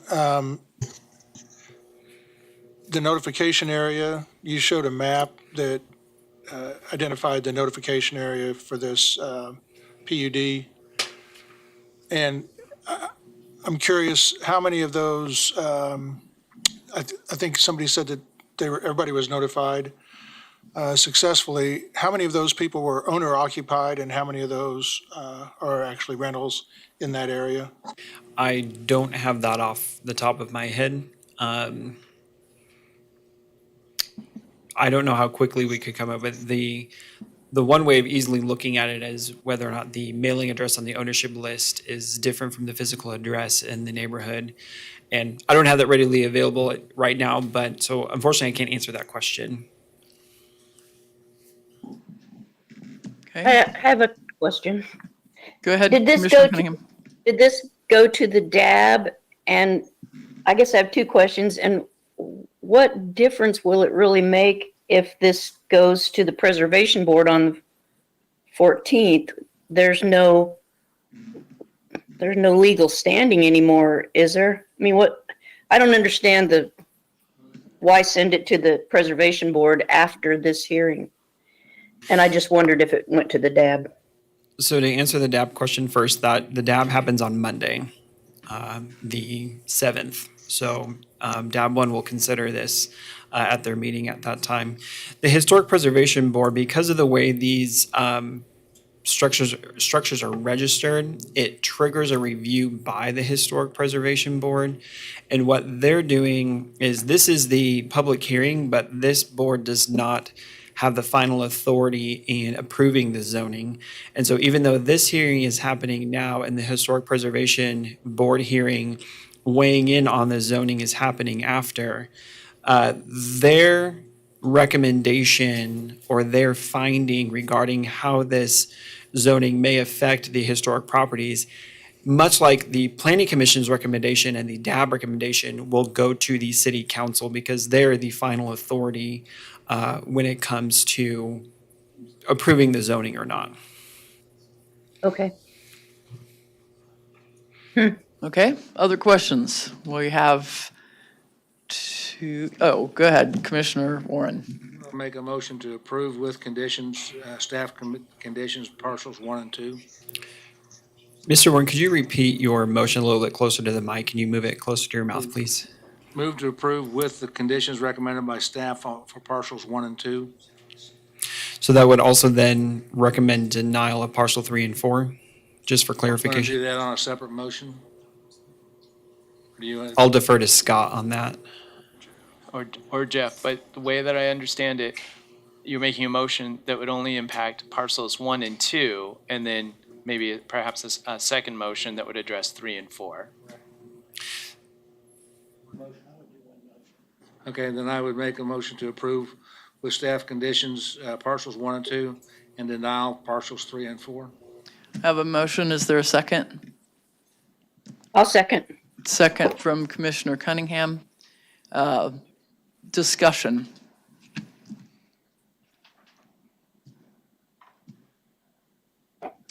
Hearing none.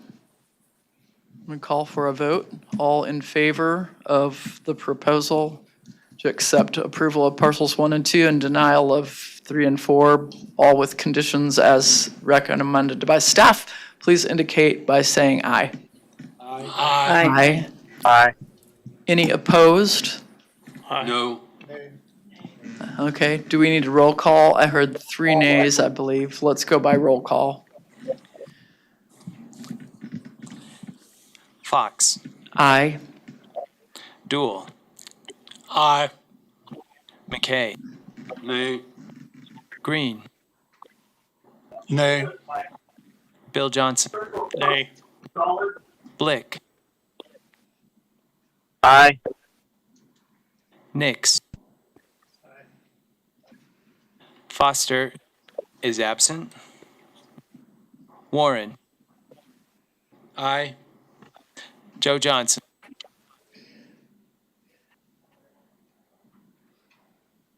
Mr. Joe Johnson, how do you vote?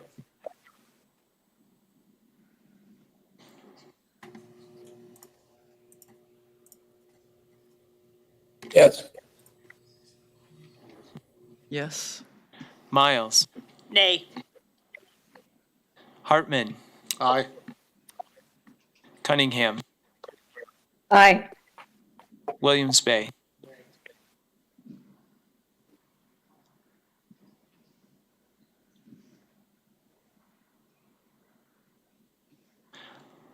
I have the vote as 8 in favor, 5 against.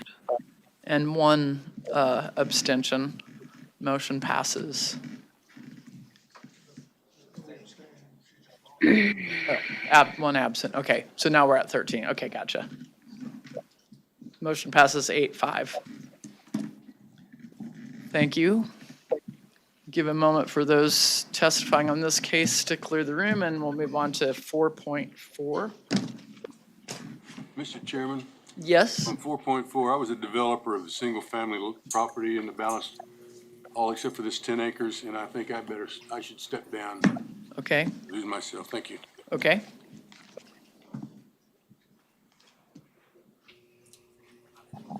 Thanks for that conflict notification. All right. This is PUD 2022-00019, and we'll have the staff report. Aaron?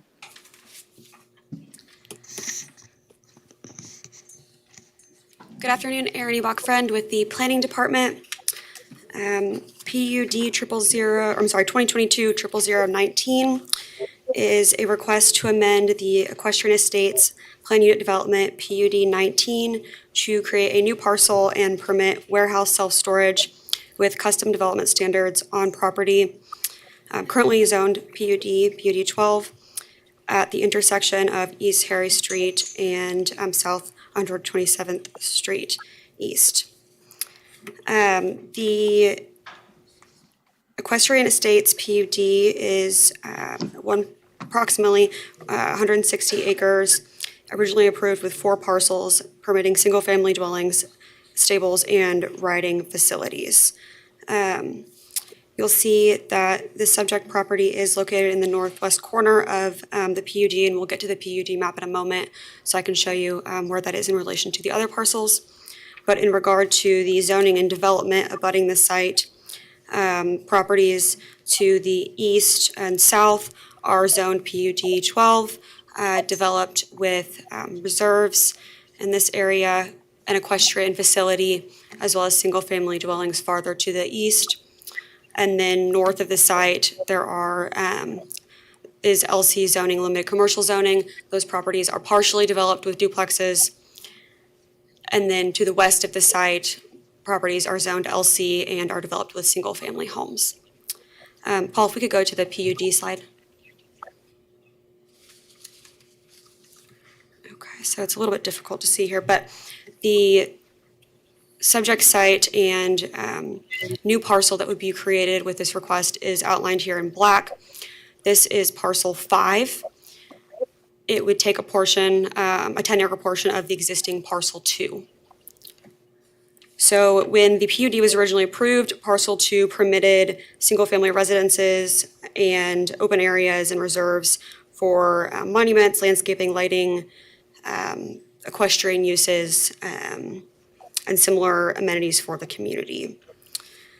The parcel was never developed with residences, and so currently, with the exception of a horse fence and a small accessory structure, it is undeveloped.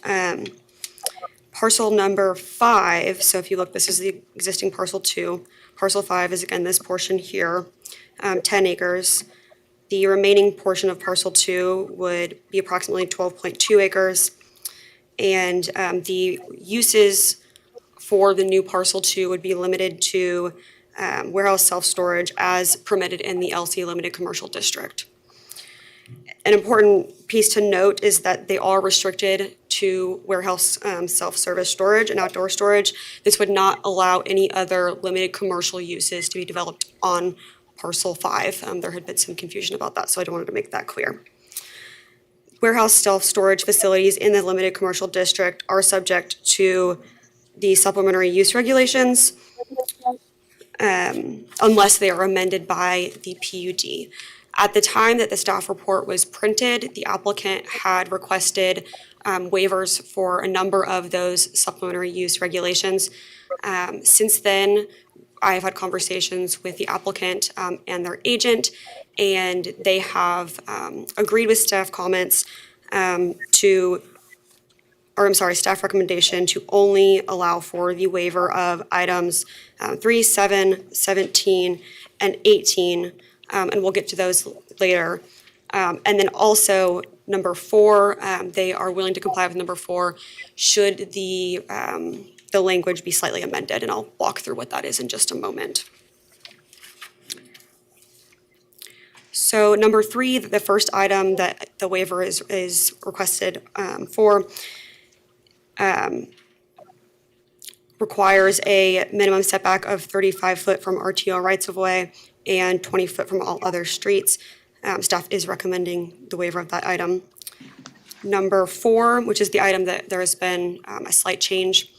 So it currently requires a 15-foot landscape street yard provided on sides contiguous to residential zoning and a 15-foot landscaped front yard within 100 foot or across, 100 foot of or across from the residential zoning. So the applicant has asked that that 100 foot be changed to 50 foot so that that requirement would only apply to properties, residential zoning across the street within 50 foot of the site as opposed to that on 100 foot. The next supplementary use item is number 7, which requires off-street parking, 1 off-street parking space per 8,000 square foot of storage, plus 1 per employee. And then 17, which requires a resident manager to be on site. And then lastly, 18, which would limit the total building coverage area to 45% of the lot area. So to further address parking, again, supplementary use regulation number 7 does require that 1 parking space per 8,000 square foot of storage, plus 1 per employee. And the applicant has proposed a PUD language for parcel 5 requiring 4 parking stalls for the storage use. And staff agrees with this request and is recommending the waiver of that item and requiring, I should say, only 4 parking stalls due to the infrequency with which folks typically need to actually park at a storage unit site. Typically, they're going to be pulling up in front of their unit, loading and unloading things, and it's not as common that they're going to be needing to park and do direct business, getting out of their car with storage unit offices and things like that. In regard to screening and landscaping, the applicant and agent are now agreeing to comply with supplemental use regulation number 5, or I'm sorry, not number 5, the supplementary use regulations for number 4, with the exception of that 50-foot area, and then number 14, which would require landscaping and a landscape plan approved by staff for areas not paved. Additionally, the proposed PUD language does state that landscaping on parcel number 5 would be installed per the Wichita Landscape Ordinance. In regard to kind of how this translates to this site and how those regulations are going to apply to the proposed use here, the 15-foot landscape yard would be required on the south and east property line, so where abutting or across from residential zoning. And architectural semi-solid screening would also be required in this area. There is an option, rather than providing screening, to face the structures in such a way that the actual physical building provides that screening. And when that has been done in the past, the front doors of the structures are faced away from the residential abutting properties, and the backs of the building are used for that screening. Additionally, the screening fence would be required to be 6 to 8 feet in height and would need to be constructed of wood, stone, masonry, or a similar material. If we could go to the applicant's site plan, please. So you'll see here, also in regard to landscaping, there is a large, and you'll see it in the photos as well, but a large kind of grouping of trees here along Harry Street. And based on the site plan, they've indicated that they intend to keep those trees there, as well as providing landscaping here again to the south and the east, and fencing around the perimeter of the site with a locked gate.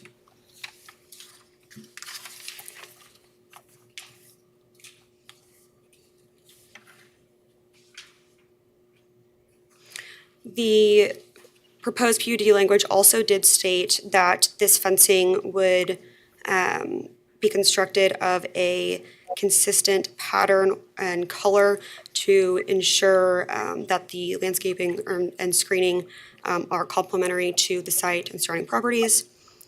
And then with that, I'll move to architectural compatibility.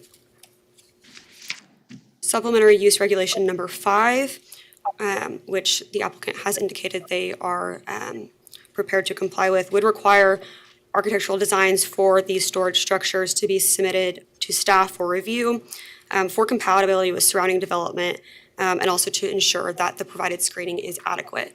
I do want to point out that in regard to the architectural compatibility, that would not necessarily be a requirement to match the equestrian estates properties on the far east side of the PUD, but rather to be in context and compatibility with the stable properties directly to the south. And again, when we get to the site photos, I can pull those up and it'll give you a better idea of what that looks like.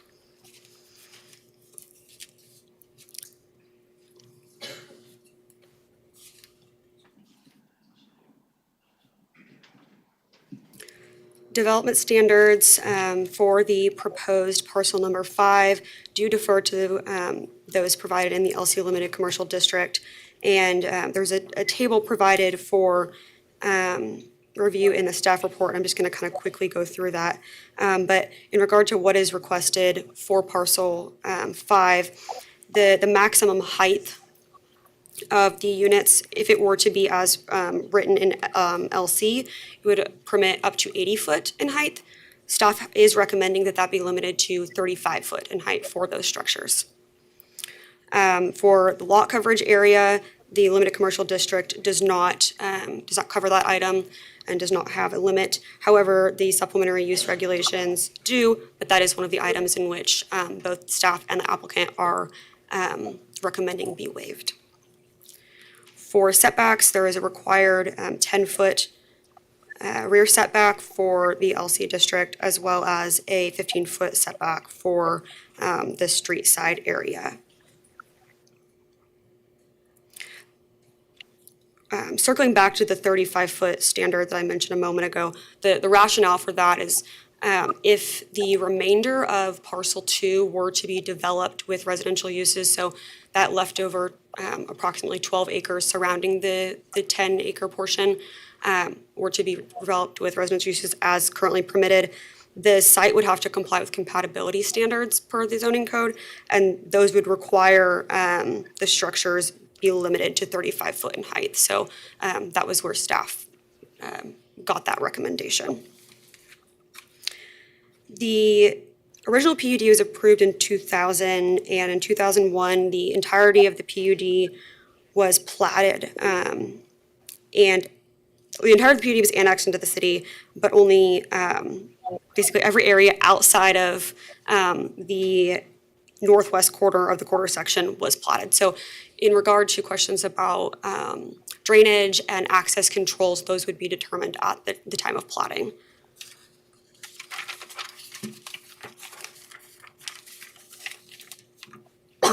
Excuse me. If we could go to the land use map, please, Paul. In regard to conformance with adopted plans, you can see here that the site is designated by the 2035 Wichita Future Growth Concept Map as appropriate for new residential development. I do want to point out that new residential areas in the plan are stated to be likely developed or redeveloped by 2035 with uses predominantly found in the residential category, though pockets of major industrial and commercial uses will be developed with this area based on market-driven factors. Further, in regard to conformance with the comprehensive plan, there is recommendation and guideline in the plan stating that low-density residential uses should be buffered from commercial and industrial uses by open space, water bodies, changes in topography, or major barriers.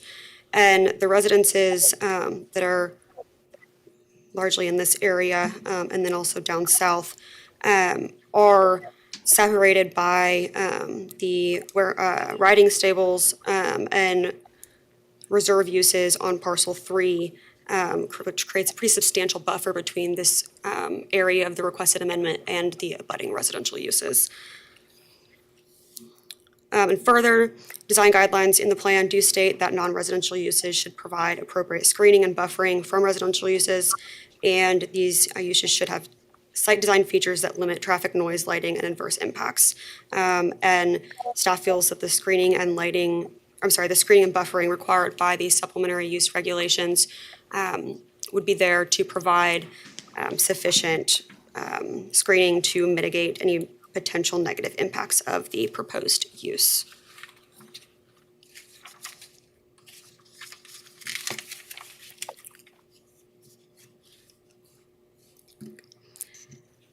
And then I will go through these slides and photos here.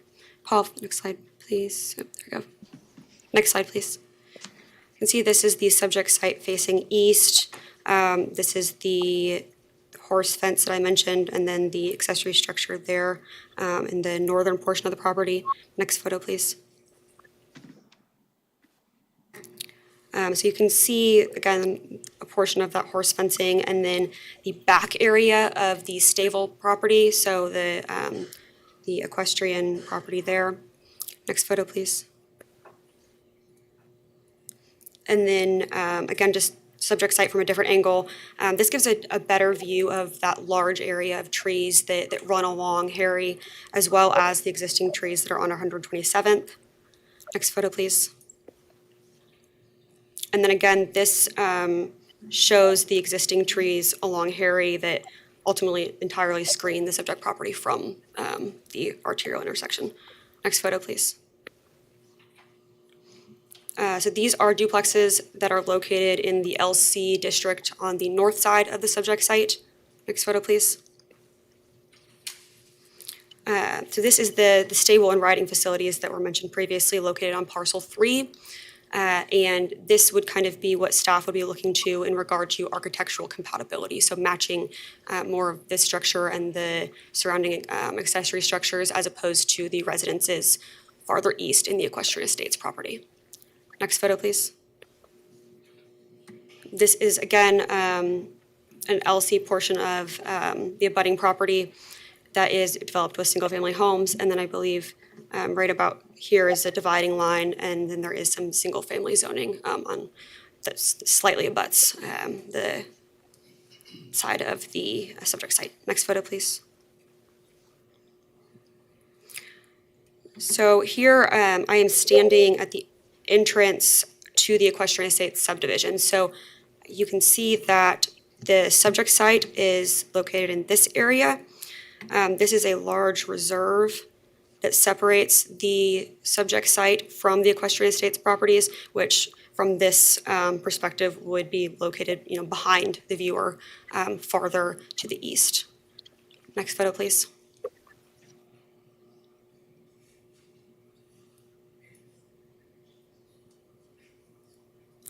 And then standing in almost the same area, just slightly shifted, these are the equestrian estates properties located to the east of the site. And with that, I am happy to answer any questions. Any questions for staff? Okay. The waiver of the on-site staff, can you give a little background about the reason you recommend that to be waived? Yes, so my understanding is that in the past, we have not required the on-site staff person if adequate security has been provided in regard to fencing, a locked gate, as well as some type of plans for security and kind of Limited maintenance access. of watching the site. Yeah, like limited So access and current technology can Yeah. take care of that as opposed to it used to have to be a person. right. I don't mean to say that it's outdated. It's just that with new technology, things are a little different. All right, thank you. Any other questions, Commissioner? And this is questions from the commission, Commissioner? No? Okay. All right, thank you. All right, agent or applicant, you have 10 minutes. Sure. Oh, sure. I'm sorry, you can come on up. I just wanted to mention, this was my confusion. If that's a point of contention, we can go back to 100 feet. That's not a problem. Okay. I just was confused with the Okay, wording. I'll note that. Good afternoon. My name is Cody Branham. I'm an attorney with Adams Jones Law Firm, and our address is 1635 North Waterfront Parkway. I represent the proposed developers of this site. They are here in the room today, Skylar Henson and Jack Miller. We also have our surveyor, Chad Abbott, and architect, Matt Cartwright. And I don't know if I saw the civil engineer walk in or not, but certainly sort of had the team here today to answer any questions to the extent I'm not able to answer them.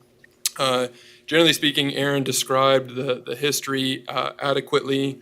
Wanted to note no issues with the staff recommendations at all. As Aaron mentioned, we've been working closely with them. One point that Matt just mentioned to me on the 50-foot versus 100-foot correlation.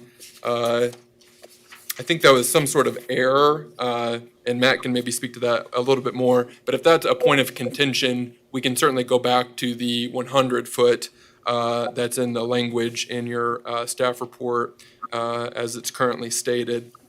Wanted to make one comment about a couple of the golden factors in terms of suitability for the uses to which it's currently permitted, and the fact that this property has been vacant for some period of time. And I think it also goes into the fact that we're requesting a waiver of an on-site staff person. It's, to our knowledge, this property has changed hands a few times over the past several years with various proposals for development, most of which, as I understand it, have been residential. It's our understanding, although not being privy to all those potential transactions, that the only utility that is available to the property line is electric. And so that has been a cause for concern that is, at least to our understanding, detrimentally impacted residential development in terms of the cost to bring those utilities to this property sightline. The benefit of this proposed development is that electricity is all that we need, and especially with not having an on-site staff person, there's no need for, bathroom, water, things like that. And to that end, as Aaron mentioned, is going to be a lock gate. The tenants of the units are going to have a unique code that they'll be able to punch in to enter into the gate. So we'll be able to keep track of who's coming, who's leaving. There'll also be numerous security cameras there and available at the site. And then there will also be lighting. Another, item of I would anticipate some concern is maybe light pollution into the neighborhoods. All of the lighting is going to be oriented down, so it's not going to be some glowing orb out there in the field. We met with a couple different groups of property owners, some that live to the west, others that are part of the Equestrian Estates HOA. I recognize some of the faces here in the crowd today, and so rather than speculating on what their comments may be, I'll let them speak for themselves, and certainly can respond to any questions or concerns that they raise during their time. At this time, I'm happy to stand for any questions that there may be. Again, if I'm not able to answer a particular question, we have the experts in the room that can hopefully provide adequate responses for you. Thank you, Cody. Anyone from the commission have questions for the agent at this point? Okay, Thank then you. we will move to the public comment portion. Just a reminder, we ask you to state your name and address. You have 3 minutes, and we do ask, again, given the number of persons here, and we've received a lot of comments in advance, that you not repeat concerns that are expressed by someone who's already spoken. All right, go ahead. First person, please.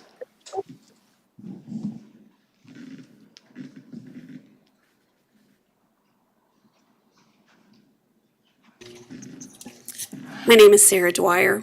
My address is 13533 Buckskin Court, and I have previously submitted written comments for the commission to consider. My husband and I have been residents of Equestrian Estates since 2005. We love the unique area we live in with its high-end homes in a country-like feel and nearby horse stables that are an unusual feature for any subdivision, completely unique to the area and something not commonly seen outside of a horse farm in Kentucky. To allow a storage unit to be built on the corner of Harry and 127th is detrimental to the surrounding neighborhoods. I'm all for progress, but an unmanned storage unit is not progress. It's not a business that's creating jobs. There's no reason to rezone for a frivolous, self-serving request. It adds absolutely nothing. Instead, it takes away value from all the many homeowners. If the rezoning is allowed, Pandora's box has been opened, and even worse businesses can come in. There are already 10 storage units within the nearby area, with the closest located at Harry and Greenwich. We do not need 11. We are lucky that Wichita is a city with plenty of land available. This speculative developer can look at property already properly zoned. Don't make an exception for something that offers no value to anyone but the one person who wants to erect unsightly storage units. I'm sure none of you would like this in your neighborhood, and we respectfully ask that you don't allow it in ours either. Thank you. Thank you. Any questions for the speaker? Okay, thank you. Next speaker, please.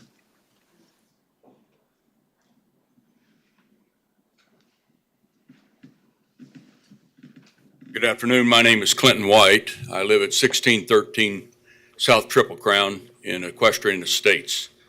My home is directly across from the proposed location. I attended the Homeowners Association meeting some weeks ago. It was a standing room only gathering. Discussions were wide-ranging, polite, but universally opposed to this proposed development. I stand in opposition of this development.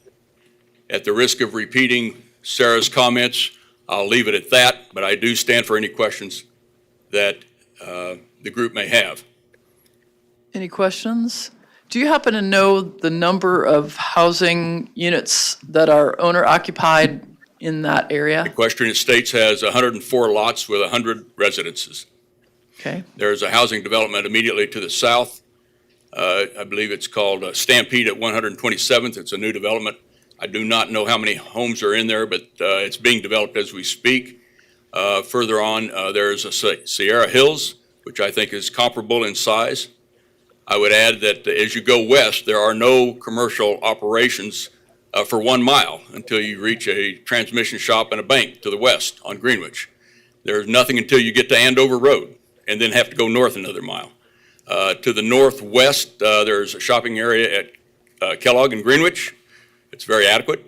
But surrounding this entire area, it is all residential, with the exception of the beloved Equestrian Estates Center.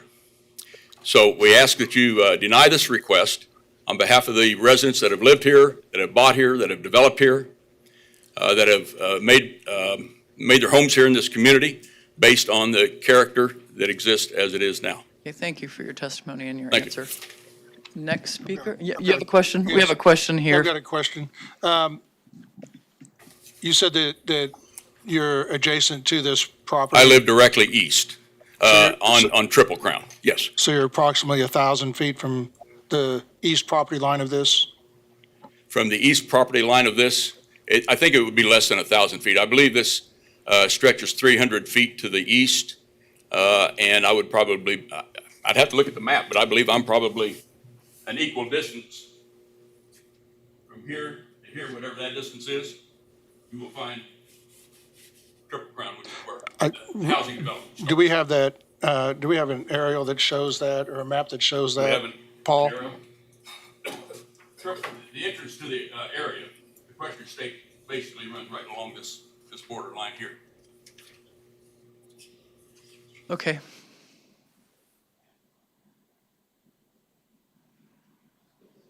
We're still not good. We need to get out. Paul, if you want to pull up the PUD map, you can see from there a better idea of the distance.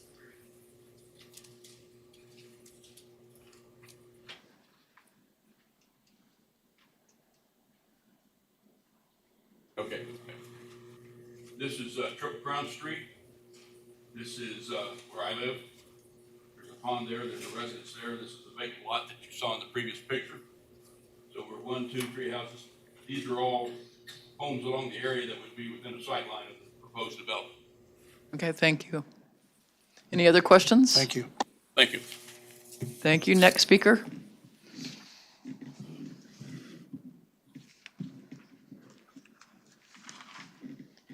I'm Dr. Rebecca Kirby. I live at 12022 East Harry. And I think you need to know from this, you can't hear me? Oh, that's amazing. From this map, that this is a residential area. And many of these homes, you see it looks very spread out. You have your developments like Equestrian Estates, we have Terra Falls, we have Woodland Lake Estates. But this used to be county, so many of these homes have acreage. So we're very spread out, we're very pastoral, but we are still a neighborhood. And in the meeting that we had that was very informal about a week ago when many of us were finding out for the first time that there was a commercial development to plop down in our neighborhood. Everyone that was there was very alarmed, and I am reiterating that our concerns about having a commercial development just in our neighborhood. So we would prefer that not to happen. Any questions for the speaker? Commissioner Williams Bay. My front gate is a half mile from this intersection. That's why we're so spread out. This is Spring Creek right here, and this is East Lynn. So at this intersection, you get on Lynn, and there's 10 properties with anywhere from 2.5 acres, and we're out here. We need you to speak in the microphone, please, and use the pointer to relate to the map so people virtual can hear you. Oh, sorry, yeah, okay. Thank you. My front gate faces Harry. Okay, thank you. And we're a half mile to this intersection. Okay. And we have another gate that goes out to this street called Lynn, right here. And when I was saying how pastoral this is, there's 10 houses along Lynn that face Spring Creek, which is this little blue line right there, that are on 2 to 3 acres. We're at the very dead end next to the county land there. Did that answer your question, Commissioner Williams Bay? Okay, thank you. Any other questions for the speaker? Right, next speaker.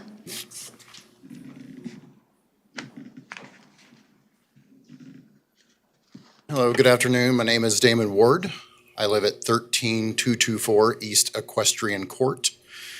I just want to make a couple of comments regarding the recommendations that are listed in the packet. As you've heard from others, and I'm sure you have a lot more that you will hear from, when it speaks about the character of the neighborhood, a storage facility has nothing to do with the character of our existing neighborhood. The pictures don't do it justice. If you've been through the neighborhood, we all saved, sacrificed, planned, and built in that neighborhood for a very distinct reason, and it's the look and feel as it exists today.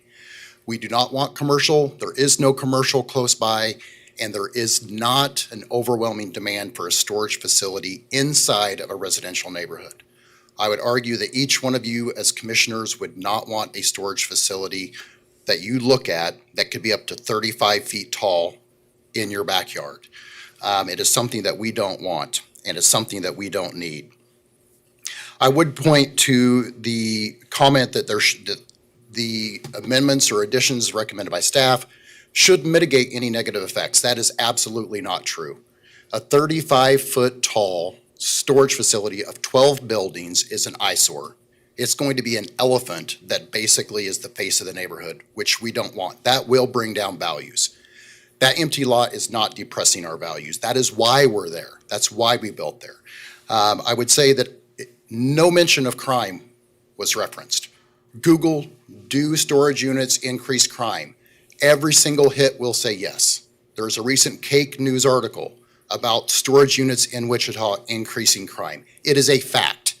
No comments were made about what would be done to address crime coming into our neighborhood. We don't want it. I would say that there wasn't a lot of mention about Paddock. Paddock is the subdivision that's right down here. I think there's about 80 lots in that subdivision. There's about 8 homes that are currently built. So there are 72 sites that average about $50,000 per home site. Homes are all over $500,000 in that neighborhood that have been built. Who wants to build in that neighborhood if they're staring into a storage facility? That is going to repress values in the overall neighborhood. Thank you. I do want to mention in regards to landscape, there was no reference to irrigation. We need irrigation. Planting it once and letting it die does not work for us. I mentioned crime, and physical screening, using buildings as physical screening is a non-starter.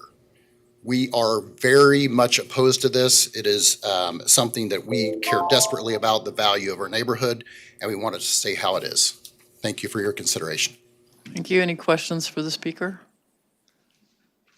Okay, hearing none. Next speaker.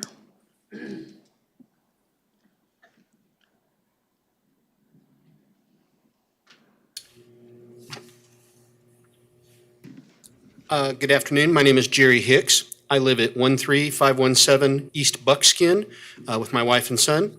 We've been residents there since 2007. For the record, my location is 4 houses east of the intersection of Triple Crown and Buckskin. I'm straight east of the pool house, if there's any questions. I have lived there since my son was 2. I have significant concerns in addition to those made by others. We do not understand how this can be architecturally compatible with our neighborhood. This was never represented as something that we would see when we bought our properties. We understand that there is ground contamination in that area, possible lead from a previous owner. We are very concerned about how that will be mitigated and managed. I'll leave that as hearsay at the moment. That is something that will have to come out in any evaluation. Additionally, we're going from a pasture that has the ability to shed water slowly to flat roof, flat parking lot. And where is that water going to go? The tree grove at the corner of 127th and Harry on the northeast corner fills anytime we get over 2 inches of rain, when the ground now wouldn't be a 2-inch rain. It'd take more than that. But in a normal year, that whole area is flooded. Where is the water going to come from? I understand that the city will work a drainage plan for that, but that has to be considered, and we can't have standing water because of bugs and everything else. We already have challenges with the stable. We don't need more. The other concern I have is RV storage. What is going to be stored in these buildings? We have not been told, although they're generally sized. Our covenants do not allow us to store RVs, and even in our garage. Is that something that's going to be allowed here? We have not got clarification on that.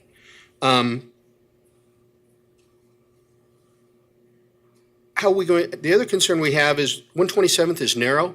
This is going to add traffic in that area. Does the city want to take on the responsibility of managing additional traffic flow? We already have traffic challenges with Southeast, good neighborhood, but nonetheless, there are challenges there. I drive by this piece of property every single day on my way to Spirit. I've driven different routes. This is not, I may not be able to see it always from my personal property, but it is part of my neighborhood, and I feel quite strongly that this has no purpose there, no value for us. So at that point, I'm adamantly opposed, as are a number of my neighbors. We would prefer this not to go through, and there's just not enough information to justify what is being done here. So with that, I will defer to others. Thank you for your time and your interest. Thank you for testimony. Any questions for the speaker? Okay, thank you. Next.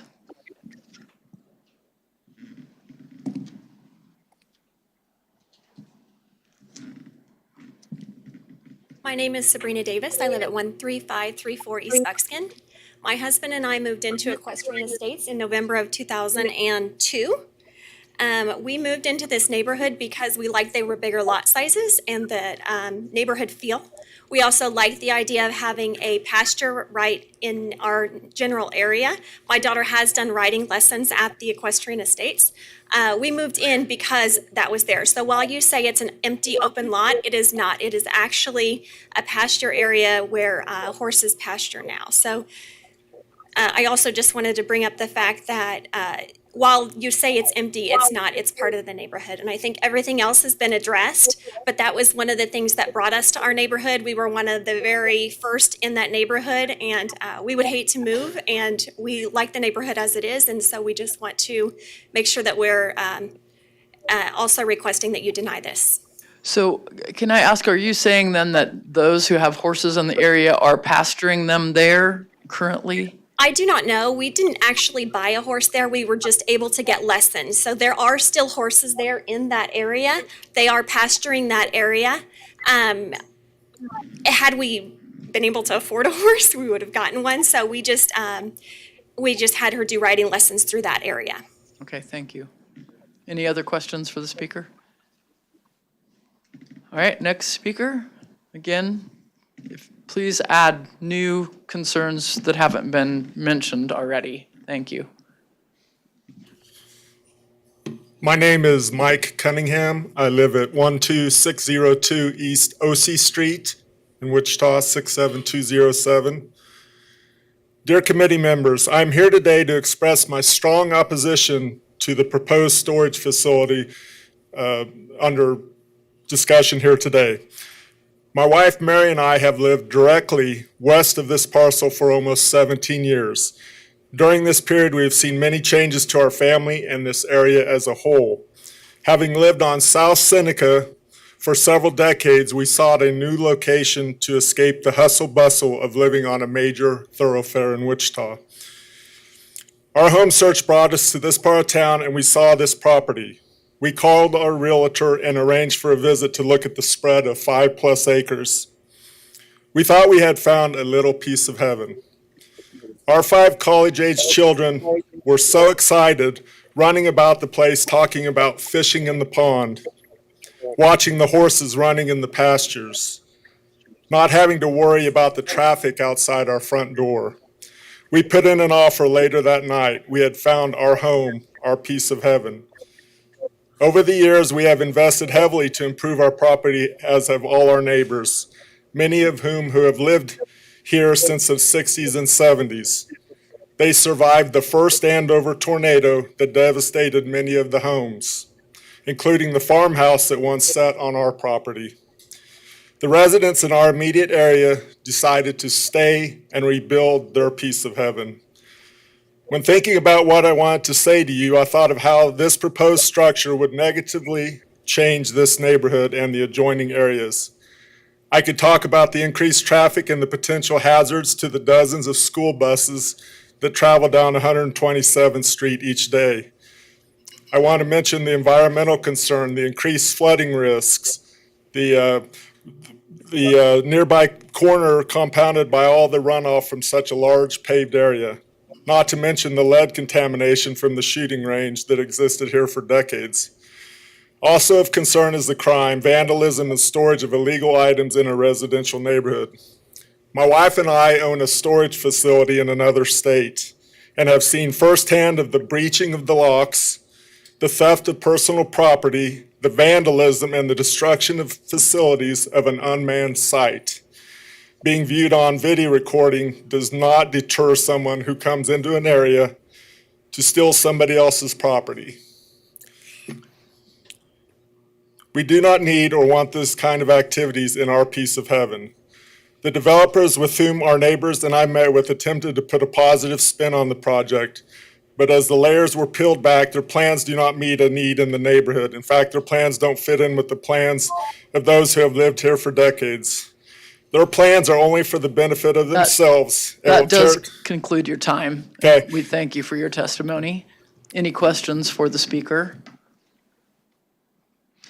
Will you clarify, as an owner of a storage facility, you talk about the crime and damage. Is that to the actual storage units themselves, or is it to neighboring properties? It's to both. They tend to break into storage, our storage units.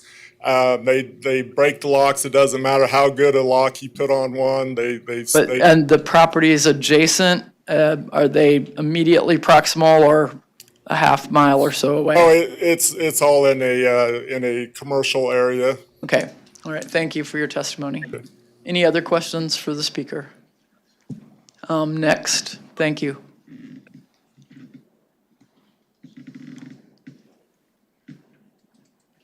Hello, I'm Jeff Sharping. I'm 12727 East OC, and I am opposed to this development.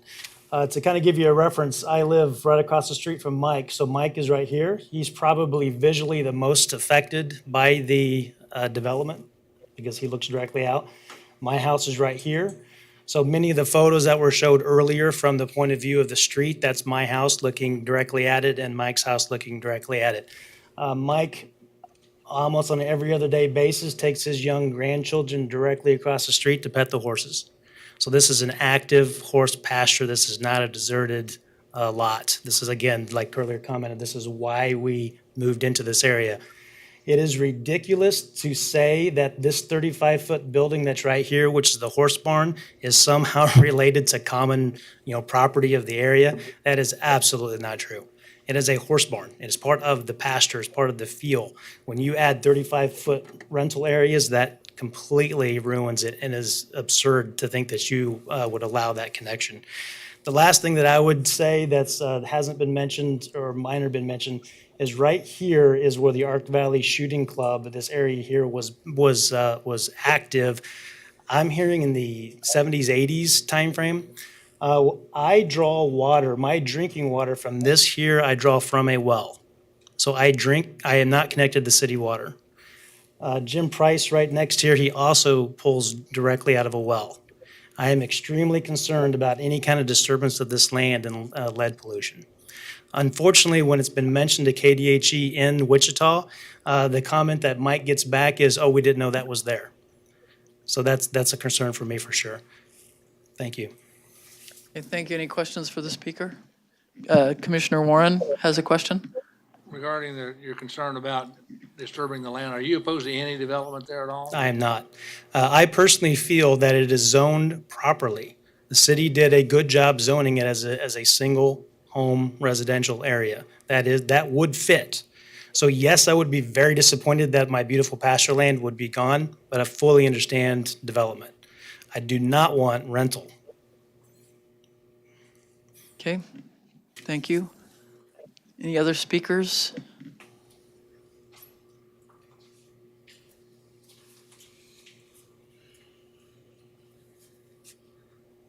Afternoon, my name is John Pike. I live at 13050 East Harry. This right in through here is my property. 4 Mile Creek is our boundary. As you can see right there, that corner puts that piece right across from the planned acreage. My house is right about here. And yeah, this is full of horses. Every day, my dogs let me know frequently that there are horses there. Just restate most of what's been said.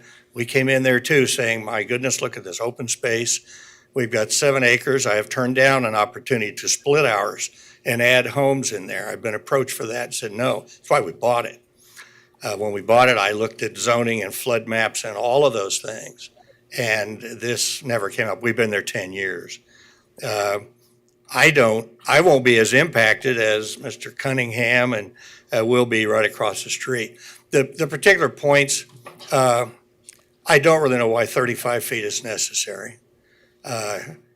Basically, I agree, it shouldn't be here. I rent a storage unit for a boat. It's out on East Kellogg, surrounded by commercial property. It's well maintained, and I'm happy to have it. I would not want it in equestrian's pasture where I looked at it every day. And if that sounds like NIMBY, well, it does, but that's kind of why we have zoning. There's nothing, it's confusing in the staff reports whether they're going to allow outside storage or not. If this were to go through, I would hope they would not allow outside storage. That would really open the door to who knows what. It's mentioned no miscellaneous uses. Anecdotally, we hear that a number of storage units in town are being rented as man caves and party houses. I don't know if this is true. I don't personally know it. I've had multiple people tell me it is. I would hope that that would at least be addressed in here. That's not, that if for some reason you decide to let this in, wouldn't do that. One other question is on the architectural compatibility. I'm trying to figure out, I don't know who makes the decision, but how you're going to make a group of storage barns compatible with the homes that sit directly across 127th. It can't be done. They're beautiful homes. They're not just lined up. We've already had the addition of the duplex addition here. We didn't like it. It's worked out okay. They're all homes. Again, I don't know how much is rental, how much is not, but they're at least homes. They aren't just a commercial facility.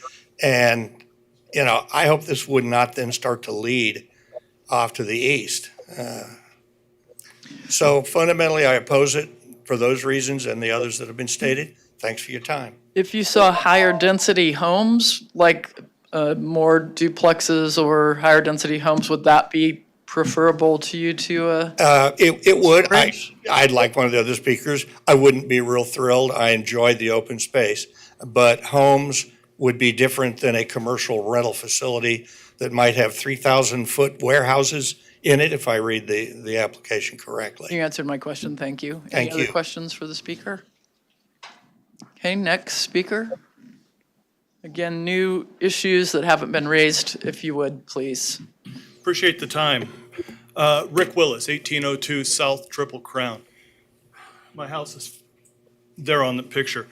My concern is there's no real compelling reason to take a perfectly good residential area and make it a commercial district.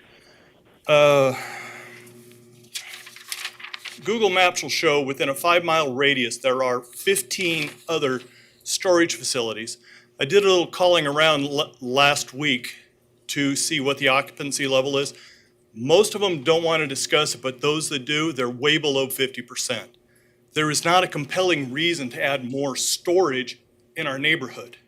The other issue is there's already a lot, as people have already said, there's a lot of commercial properties available in that general area. So why do you want to convert a beautiful neighborhood to commercial?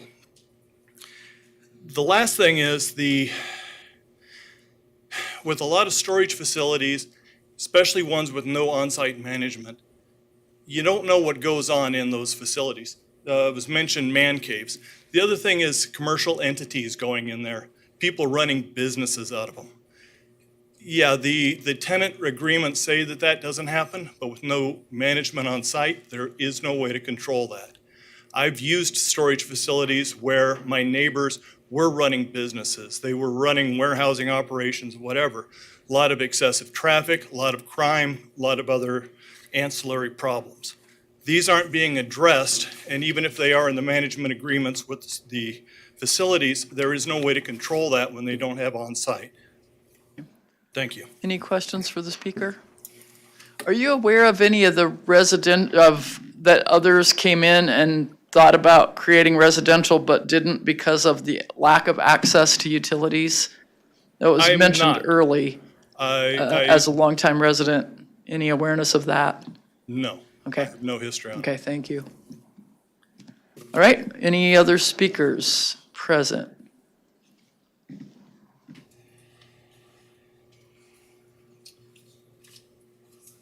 Wayne Brown, 13200 East Harry. The question you just asked about utilities, that is incorrect. Running east and west on Harry, on the south side of the road, there's an 8-inch gas line and there's a city water line. Okay. And if electricity is already available, then Okay. I don't understand that. Okay, thank you.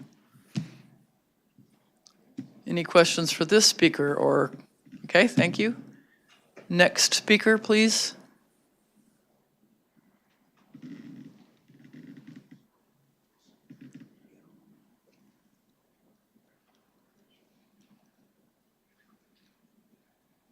Good afternoon. My name is Arnold Binkson. I live at 1501 South 127th East, which is the northwest corner of Harry and 127th, which if I can work a mouse. I own these two properties right here, so we've lived there for 25 years. We bought it because it was out in the county and it was open. We had not a lot of neighbors because we bought in the East Lynn addition. The neighbor across the street, he had the 23 acres. It was great. He was a nice guy. Unfortunately, he passed away. The development made up. It was supposed to be duplexes and single-family homes. Currently, it's 90% duplexes. We were disappointed with that. We take our dogs walking over here. We take our grandson over here. We enjoy the pasture. We enjoy seeing the horses. Nothing that we haven't been told before. To see storage units there, I just don't believe in it because we had opportunities to turn this parcel into storage units, and I wouldn't want to do that to my neighbors, have them look at something unsightly. I work construction in a 35-foot tall building. That's a tall building. You're not going to hide it with these trees. It's going to be unsightly for my neighbors across the street. There's no way to hide it when you're going to make it look like a barn. My neighbors kind of complain to me because previous owner I've got a shed and it's 14-foot sidewalls the new neighbors to the north of me, they're bearing with me because I was there a long time before. But to build new buildings that look like that, I'm opposed to this idea, and I just wanted to express my opinion. Okay, thank you. Any questions for the speaker? Right, is there anyone else with new additional information to add? Gary Roshkob, I live at 1807 South 125th. My big concern is the lighting. Any storage building has 24-hour lighting. I walk out and I go to the gym at 4 o'clock in the morning. I look up and I can see stars. That'll disappear when we have a big glow of a storage building, even though they're going to be pointed down, they said. But it's still going to be there, 24-hour-a-day lighting. That's it. Okay, thank you for your testimony. Any additional concerns? We have some persons online who would like to speak on this item.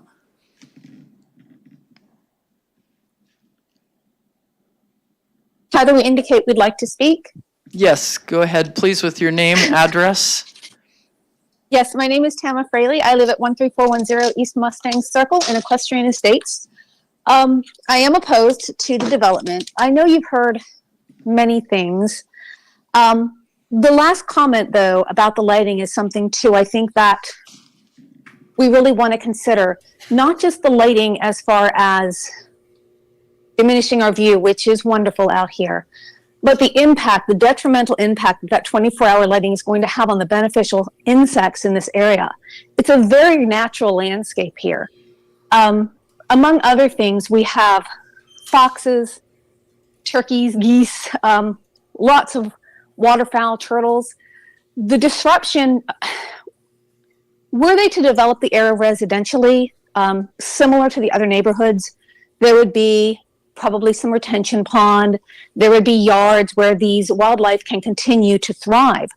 Paving it over and just putting storage buildings would be harmful to the wildlife here, as well as the many other issues that we've heard about.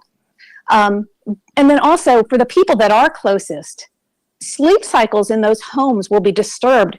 Even if the light is not strong or pointed down, 24 hours a day, they're going to have those lights and they're going to have the headlights of vehicles shining in their homes because we really are close enough for that to be an impact.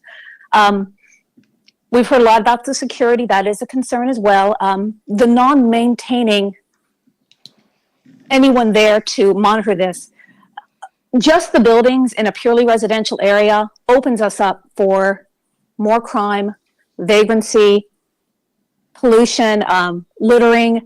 These things add up, and it just does set a bad precedent for future development here. So other than, I don't want to reiterate things that other people have already said, I just wanted to add those points as well as my opposition. And any questions, please let me know. Thank you. Any questions for the speaker? Thank you very much. Any other persons participating virtually who have issues to add?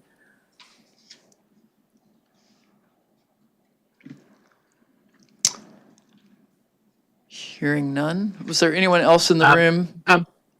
Okay, go ahead. You can hear me. We can hear you now. Davis. I live at 13534 East Buckskin. My wife is there. One issue that I've not heard is, have we had a study on the impact of what it does to if our values are diminished from this, which I've talked to 4 realtors and they said, yes, it will impact it. If our values are diminished, our taxes are diminished. So is the revenue received from having that commercial thing for the taxes going to offset the lost revenue for the city for our lowered taxes? I'm not an expert in it, but to me, it seems like that's a diminishing return for the city as well as for the residents. That's really all I have to say. It was just a thought. Okay, thank you for your question and your input. Anyone else who would like to add issues that haven't been spoken? Anyone virtually? Okay.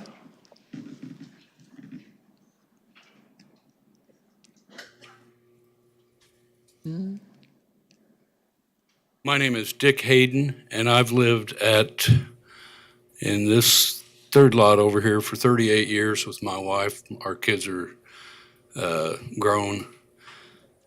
But something that hadn't been said is that we've talked about that it might be nice for a little park there.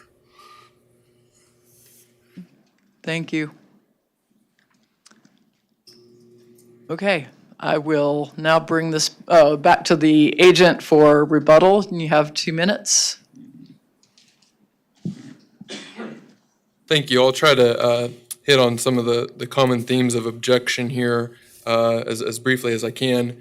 In terms of the concern for lead contamination, we had an environmental assessment conducted by ISI Environmental that took numerous soil samples from various sites on the property, and their test results, just as a little background, trace amounts of lead are measured in milligrams per kilogram. The KDHE level of concern is 400, and the range of trace level results from the soil samples raised from 26 to 53 milligrams per kilogram, merely a fraction of the level that KDHE considers it at to be of any concern for any mitigation purposes. In terms of flooding, as you've seen on the site plan, the tree area is going to be left alone. And it's not included in your packet, but there is an alternative site plan that should city staff dictate an on-site detention pond to help address some of those water runoff concerns. We are prepared to do that and certainly, willing to do that.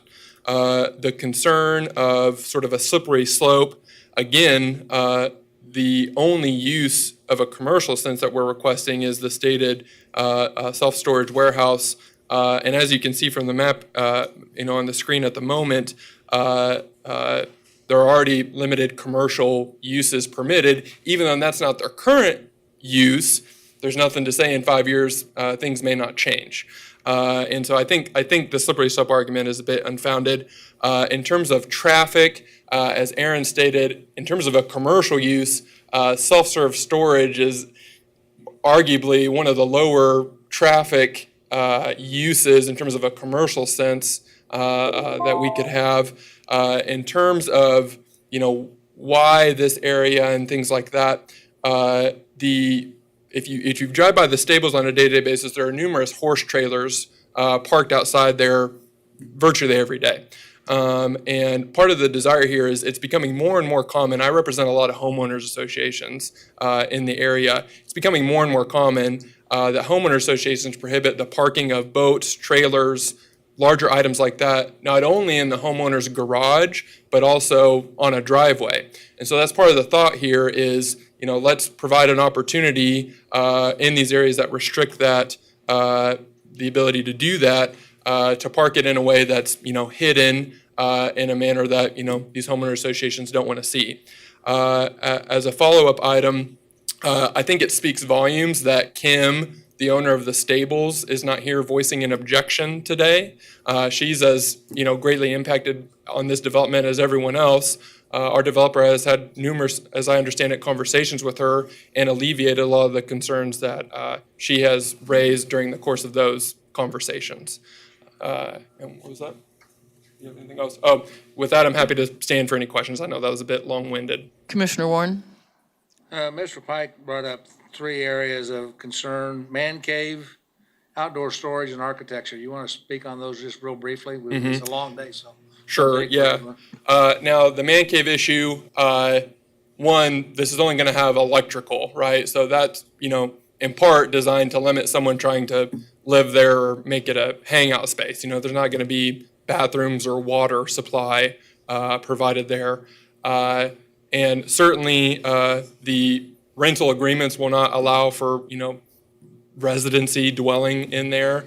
And again, we can police that through the various security cameras. There's going to be 24/7 monitoring of those security cameras to ensure that the tenants of the units are not residing there. That's certainly not the intent. In terms of architecture, I think as part, to me, that's the next step in the process in terms of reviewing the site plan. That's one of the requirements that we're certainly okay with is architectural conformity to the surrounding area. And, we'll work with city staff to accomplish that. And then lastly, in terms of outdoor storage, the language in the PUD request amendment does include the phrase outdoor storage. As of now, there are no intentions of permitting any outdoor storage on this facility. Everything's going to be enclosed in the units themselves, and there won't be, any permissible outdoor storage. Certainly, it's within the discretion of the Planning Commission and ultimately the City Council if it dictates that outdoor storage isn't, appropriate here. Commissioner Duell? Is it the owner's intent to build these storage units to a height of 35 feet? It's probably a better question for Matt Cartwright, the architect, to answer. I'll step aside for a moment for that. Thank you very much. My name is Matt Cartwright, MJC Architecture, 450 North, 159th Street East, Wichita, but we're on the Butler side of the county line. That came up a number of times, and I appreciate that. That's something that's stipulated generally in commercial construction, but I can tell you that we've already requested a reduction based on the number of concerns voiced about that height down to 20 feet from a low eave height with a low pitch roof, as was mentioned. So frankly, that'll be lower than most high residential roofs. Thank you. May I touch on a couple other aesthetic convention or? Did you have a question? Would you I like? was going to ask about the lighting, if you know what type of lighting you're going to have. Yeah, that was something that I think was mentioned in one of the HOA meetings that I was not present at. But yeah, we've assured these residents that this would be accomplished with downlighting, again with a lower eave height. That's going to be. We don't have high gables that we can push that light way up high. So it's going to be established from a low elevation and downward. An additional Another question. Do you know what type of fencing or enclosure this will have? All conversations to date has been a combination of cast-in-place or masonries at the corners for structural stability. It would transition to a decorative iron across the frontage at 127th Street, with some concerns about the visibility into the area of development. The owner has also been investigating a combination of alternating with the decorative and the more solid cedar fence that's been proposed around the south and east side. Okay, any other questions for the architect, Commissioner? I think we interrupted. You started to talk about architectural integrity and blending into the neighborhood. Did we interrupt you when you started to talk about that? That was actually my peer. I can't disagree that any of the comments that you can't make a metal structure blend with the beautiful equestrian estates with all of the dynamic of roofs and so on and so forth. My approach, and I think that of the owner, is to frankly be discreet, lower these down. We have the benefit of wonderful screening from the north, a floodway there. All of our grading goes to the north and northwest. And of course, there's going to be erosion control. To your point, keep it discreet. We plan for a light colored neutral on the walls and a bronze, kind of the weathered wood look, similar to many of the comp shingles or shake shingles you might see in the area, but not to do anything, architecturally unnecessary to call attention to them. You might note on the stable, there's some really nice ventilation cupolas. There was some discussion, do we try to do something like that might be faux? The answer was no. I think we just want to keep these down low, discreet, and that was the best approach. Of course, the outside perimeter landscaping, the buffer we provided, we've even doubled the frequency of the large shade trees on that east side. And again, if you look at those images from a visual down that hill, even though some of these homes have a very high upper first floor level, they're going to be able to see down onto those roofs. But to a large degree over at Equestrian Estates, hopefully we're going to bring it down. And again, with the benefit of the grading is going to help us as well. Somebody asked about watering, because I think they'd like for it to be green. My personal preference would be there be no water. Right. And that if this went through, you plant natural, big blue stem, little blue stem, whatever, so we don't have to use the water that we don't have, Right. I think it would be premature at this point for me to address the final. I can tell you, obviously, that Mr. Straw with the MABCD will be reviewing our landscape plan. We do have a list of xeriscape type plantings and recommendations if that's the direction that the owner wishes to proceed with a non-irrigated system. What I can tell you is fortunately we do have a nice creek bed coming into the southwest corner of this property that's going to be running across the frontage. So even right now with the drought that we've been incurring, we've got some nice, green grass in that particular area. Okay, additional questions? Philip? And I would just mention regarding the landscaping, irrigated or non-irrigated, if it's required, if the landscaping were to die because it's required, landscaping has to be replaced. It's not a one and done, you give it a good first shot. If required landscaping is planted and it were to die or not flourish, then additional landscaping needs to be replaced to continue that landscaping. Okay. Thank you. All right, I think. And if I may briefly, because some of the questions related to the lighting, just a brief comment. We have to strike a balance, right, with the lighting to us not interfere with the surrounding neighborhoods, but provide a sufficient amount of lighting to reduce crime, right? Crime typically happens in places that are not well lit up, and the criminals feel like they can get away with something. So that's a balance that we're mindful of. Okay, thank you. Okay, any additional questions for the agent at this point? Questions can only come from the commission, I'm sorry. Ready? All right, bring this back to the commission then for discussion or comments. Hey, I'm sorry to interrupt. This is Kimberly Miller from Eagle View Equestrian Center, and I've been on the phone the entire time. I just have to feed horses, so it's hard for me to leave. I just wanted to kind of, if you don't mind, can I speak for just a second? Yeah. Yeah, okay. I'm sorry, we had closed the comments, and I'm sorry that we didn't have you. Well, I was on the dial-in number using my phone, but it wouldn't let me in, so I just connected via GoToMeeting because what was said about 5 minutes ago that I was okay with this, I wanted to comment on that if I could. Legal. Yes, you can vote to reopen it up, or there could be a question from a commissioner. I would like to ask what you're the owner of the stables, is that correct? That's correct. Okay. And we heard that you had been in contact and that you were not opposed. Will you please share your opinion about the development? Yeah, and I did meet with the developers regarding the plan, and they brought me their entire package. What I will say is that I listened to what they had planned to do. That doesn't necessarily mean that I agreed with it. So the comment that they've alleviated all of my concerns and that I'm okay with it is not accurate. I'm just not rude. I listened to it, and then I knew that there was going to be public comment, so I just saved that for that. But I agree with everything that's been stated thus far. I've been on the conference the entire time. I do think that for safety, wildlife concerns, the neighborhood that we live in, all of the reasons already mentioned, I'm opposed to it.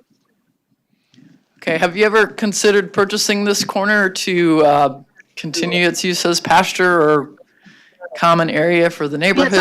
Yes, and so I can kind of speak to that too. When I purchased the property, yes, I own obviously the 6-acre piece with the barn and then the 26 acres that goes kind of in a U shape around the barns. When I purchased, it'll be 7 years ago in January, it was appraised at $12,000 to $15,000 per acre. It has actually been for sale for around $55,000 per acre. So I would love to buy it. I'm just not going to pay more than triple what the market value was. Okay, thank you. Okay. And there also was a question about the utilities. So there actually is an impact for the utilities when they were looking at doing the patio homes from I was out the one that's the seller at the time to be able to get the water, they have to come in from Harry, but because that natural reserve and the floodplain area goes so far over on that parcel that we're discussing, they would have to go through my property to bring water in from Harry. They can't bring it in from 127th Street South. And I told them no. Okay, thank you. Yes, I got my question answered. Thank you. Any other questions for Yeah, this thank you, speaker? Ed. Okay, thank you very much. Yes, Just to be fair, I didn't hear anything new, but I would say that since we did allow, out of order, if there's a rebuttal to something that wouldn't already been addressed, that would be fair. okay. But I didn't hear any new subject matter, but Did you hear any, do you want to address anything, Agent, okay, that you heard? Okay, thank you. Thanks for keeping us fair.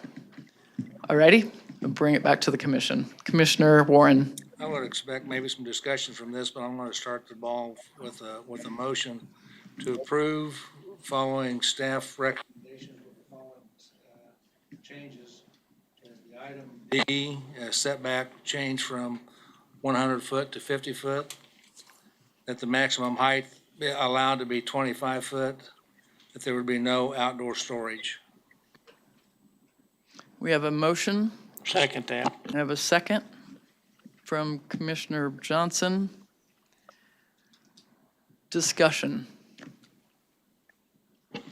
I thought I heard our architect say, or their architect say, 20 feet. 20 foot would be good, but 25 foot, if there's an error or something, I don't want to have a problem come up. That was a cushion. 25 foot's, I mean, that's a single-story structure.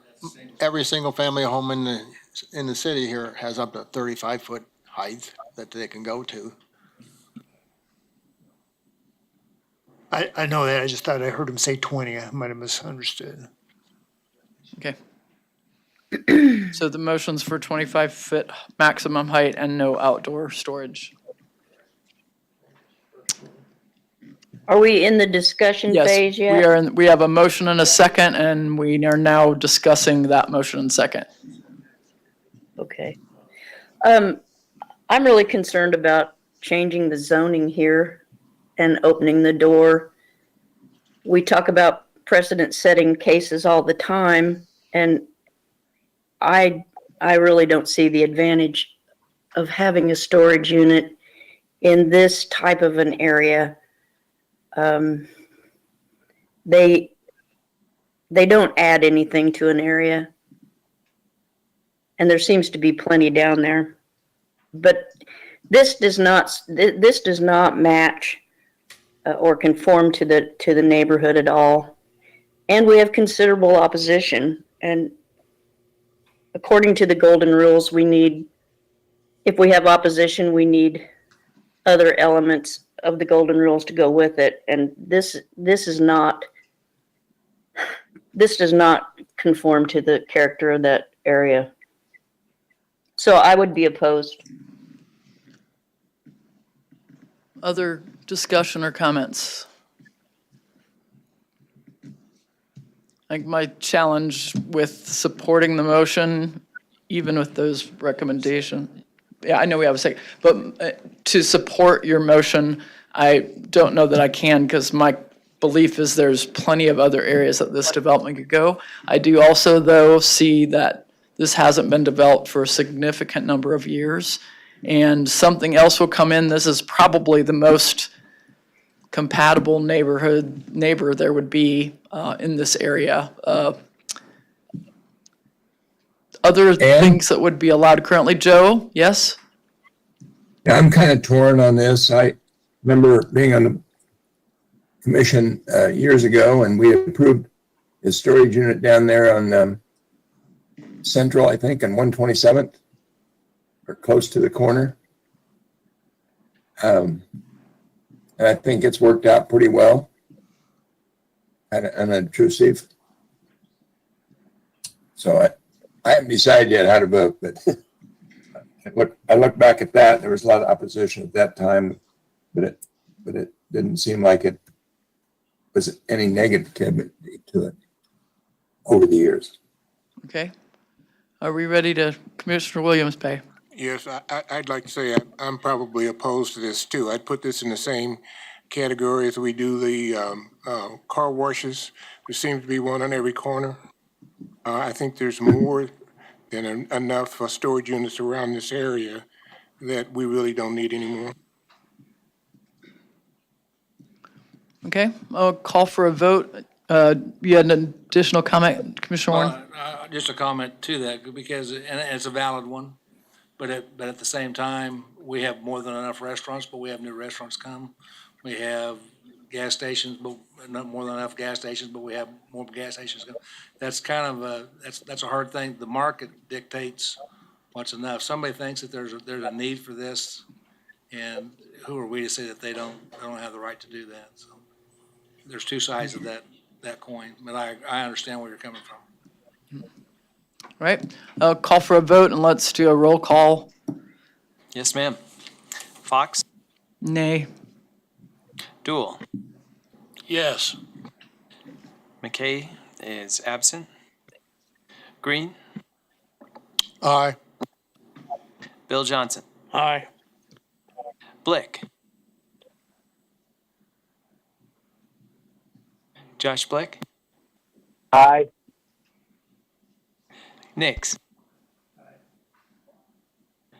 Foster is absent. Warren? Aye. Joe Johnson?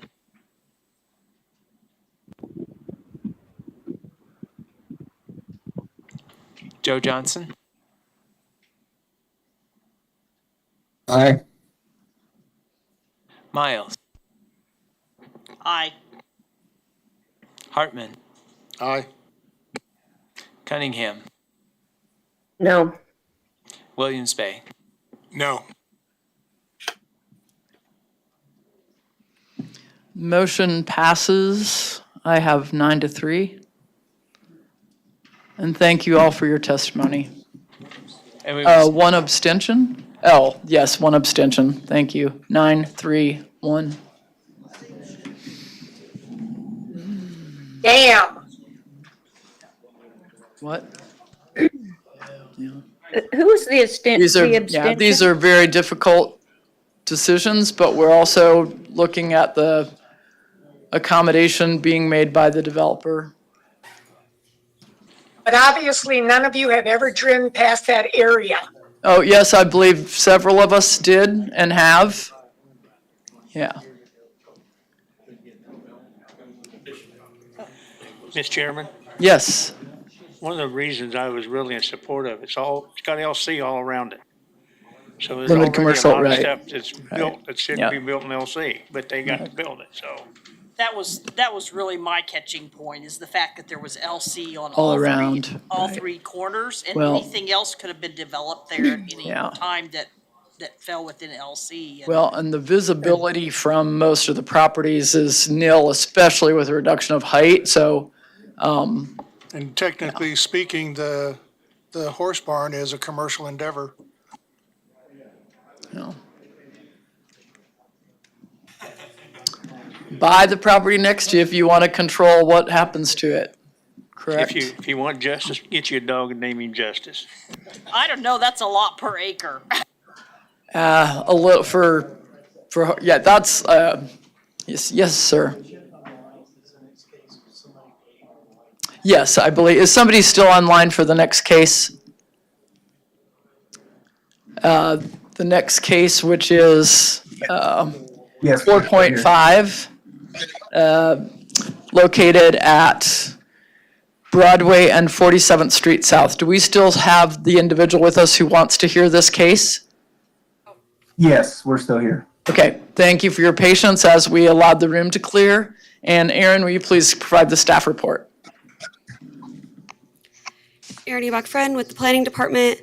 CON 2022-00040 combined with Zone 2022-00055 is a request for a zone change to LI Limited Industrial from GC General Commercial District, combined with a conditional use to permit wrecking and salvage on a property approximately 0.7 acres in size, generally located on the east side of South Broadway Avenue here, 1/2 mile north of East 47th Street South.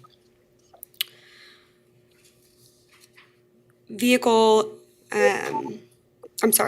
towing businesses are permitted by right in the LI Limited Industrial District if they are operating as a vehicle storage yard. This site would be operated as a wrecking and salvage operation because they would be storing inoperable vehicles rather than only operable vehicles. And then in the LI Limited Industrial District, wrecking and salvage are permitted as a conditional use, subject to the supplementary use regulations. The first supplementary use regulation does stipulate that wrecking and salvage yards may be approved as a conditional use in LI if they are not abutting an arterial street, expressway, or freeway. The site does abut Broadway Avenue, a 4-lane arterial, and I-235, a freeway, and so therefore the request would require a waiver of that first supplementary use regulation for approval. In regard to the other conditional use, the other supplementary use regulations, the applicant has not stated that they have any issue with complying with those items. You'll see surrounding the site, the area along South Broadway, properties are generally zoned a mix of LC light commercial and GC general commercial, as well as LI light industrial. Development in this area is a mix of auto-related uses, including vehicle and equipment sales, vehicle towing and storage, and small office and retail uses. So the subject site here abuts the interstate right-of-way to the north. To the south is a property also zoned GC and developed with a vehicle or a boat and equipment sales. Looks like someone else trying to come in. Oh, okay. I'm sorry. So the property to the south is also zoned general commercial and is developed with a Wichita Marine and Boat Sales property. Property to the west on the other side of South Broadway is developed here to the northwest with a vehicle and repair shop as well as vehicle sales. And then the back portion here that is limited industrial is used as a towing facility. However, there was not a conditional use for this property and they should not be storing inoperable vehicles. They would be limited to the storing of operable towing vehicles. A brief survey of the subject area did indicate that there are a number of storage and wrecking, or salvage and wrecking, facilities in the area, though they are generally all north of the interstate here. This case is not a reprocessing because it is under a new ownership, but a repeat of one that was submitted in 2015. So both a zone change to LI Limited Industrial as well as a conditional use. The case was submitted to planning staff. However, due to a lack of payment, it was never actually scheduled for a public hearing and did not go to MAPC for a vote. In a review of the staff report that was prepared in anticipation for that meeting, the recommendation was going to be, should have been heard, to deny the request for the following reasons. So first being that this would introduce wrecking and salvage as a new use along South Broadway, south of the interstate here. So while those properties or those uses already exist to the north, they did not previously exist to the south. Second reason being that the requested zoning and conditional use were found to be in non-conformance with the plans and policies that were adopted at the time. Specifically, what was the 2030 Wichita Functional Land Use Guide. And at the time, this area was identified as appropriate for regional commercial development, while wrecking and salvage was classified as a processing industry use. Later that year in 2015, MAPC adopted the Community Investments Plan, which included an updated land use map. And at that time, the subject site and now is categorized as appropriate for both commercial and industrial land uses.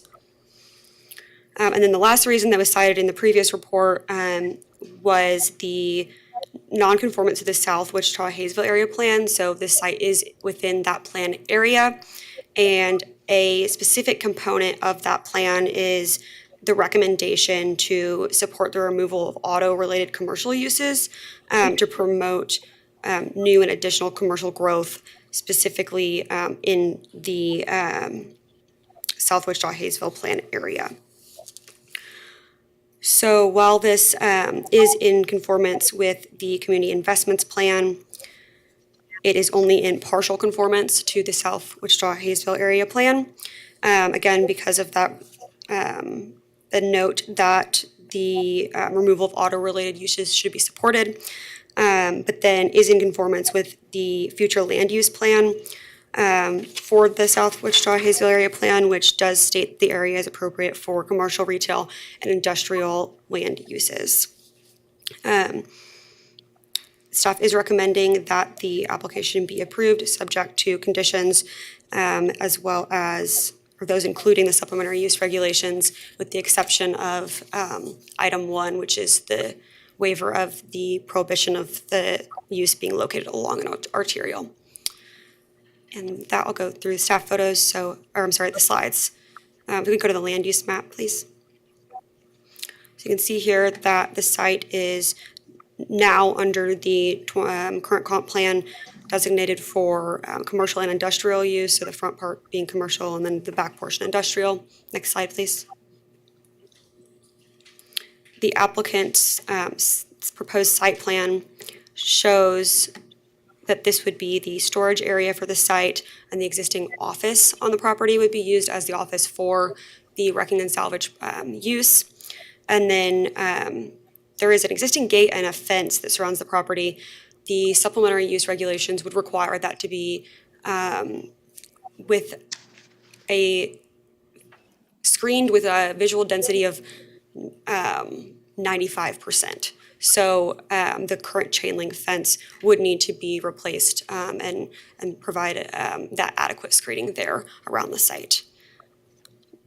Next slide, please. So this is a photo of the subject site. Again, you can see where that chain link fence exists, and then a gate that would need to be replaced with a fence that provided adequate screening.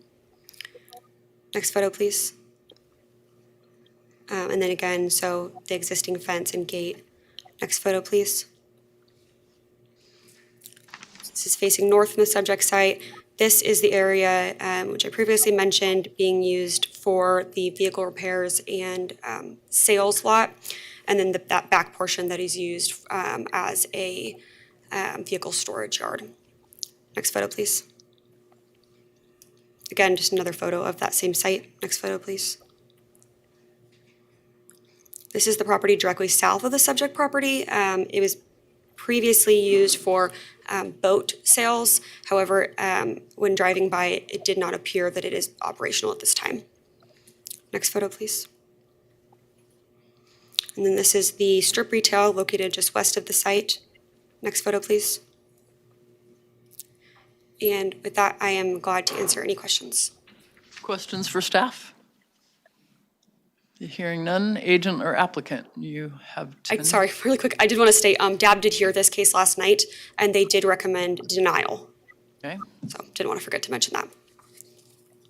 All right, thank you. Agent, please state your name and address, and you have 10 minutes to tell us about your project. My name is Jared Duncan. I live at 710 North Anna. They do keep Could I mentioning. interrupt? I think we should applaud you for your patience. I mean, you've been sitting over there for 4 hours. I'm gonna make it quick. I just want to tow cars. All right. Thank you. We've been towing in the Wichita area for the last 4 years now. We've been looking for a place. We've came before you guys a few times on a couple different properties that were turned down. This property was presented to me. I know she went through the photos. The property that is directly to the northwest of me is Miller Towing. He's on the same strip.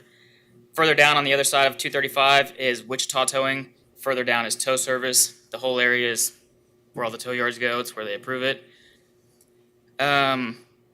Wichita Marine did go out of business. I tried to buy that property too. Ended up losing out on that one. So the property that I'm using is not going to be for what they call wrecking and salvage. It's just a tow yard. We're just parking cars there. We're trying to get on the city rotation to work with the Wichita City Police Department. I've got nothing against putting up any screening or any landscaping or anything you guys require to make the area better. I'm all for it. That's all I got for you. Got any questions for me? Questions? Go ahead, Commissioner Williams Bay. Did you say that you weren't going to be using it for wrecking and towing? There's not going to be any salvage, no parting No of vehicles, no crushing cars, none of that. Just storage for wrecked cars that we picked up for the police department. So would you be stacking those vehicles? I mean, are No, they wrecked no so bad that you? stacking, nothing Okay. above, just whatever we can pick up on the tow truck and drop off in the lot. Okay, thank you. Any other questions? Are you gonna change your mind in the future? If I have to go through another one of these, I might change a profession. I'm interested in the nature of the DAB concerns for this location where you happen to be present, Commissioner Miles. So the DAB concerns have to do with, we have a lot of car lots on South Broadway, a lot of car lots, 72. And, well, there is, between 47th and Kellogg, there are 72 car lots. And I think they see, what I heard last night was kind of a continued deterioration of the area as we allow salvages then. And of course, you see here, we've got one that's operating illegally. And I think that does contribute to deteriorating the area more. And it is considered like a least desirable use. So that's really what I heard last night. Of course, I abstained from voting as I always do when it's heard at the DAB, but yeah. Okay, I don't think, I you guess weren't present though, so I think the concerns was about the wrecking and salvage. I'm not sure, and I can't speak for the DAB, but I'm just not sure that they would have had the same concerns if they'd have known it was just for towing. Okay, thank you. Other questions? Commissioner Warren? I got a comment, I'll wait for that. Okay. Any staff comment? No? Is there anyone participating virtually, please, that would like to comment on this case? Yes, Patrick Phillips, 650 East Gilbert, Wichita. Go ahead, Mr. And, Phillips, you have 3 minutes. Yes, I'm the new owner of the adjacent property to the south and to the east, the old Wichita Marine. The past few weeks, probably since this has been prepared, we've cleaned that site up immensely. And we were never received notice of this hearing other than the sign this morning. And that's why we're kind of late to the game. We didn't have an opportunity to mail anything in or get on the agenda.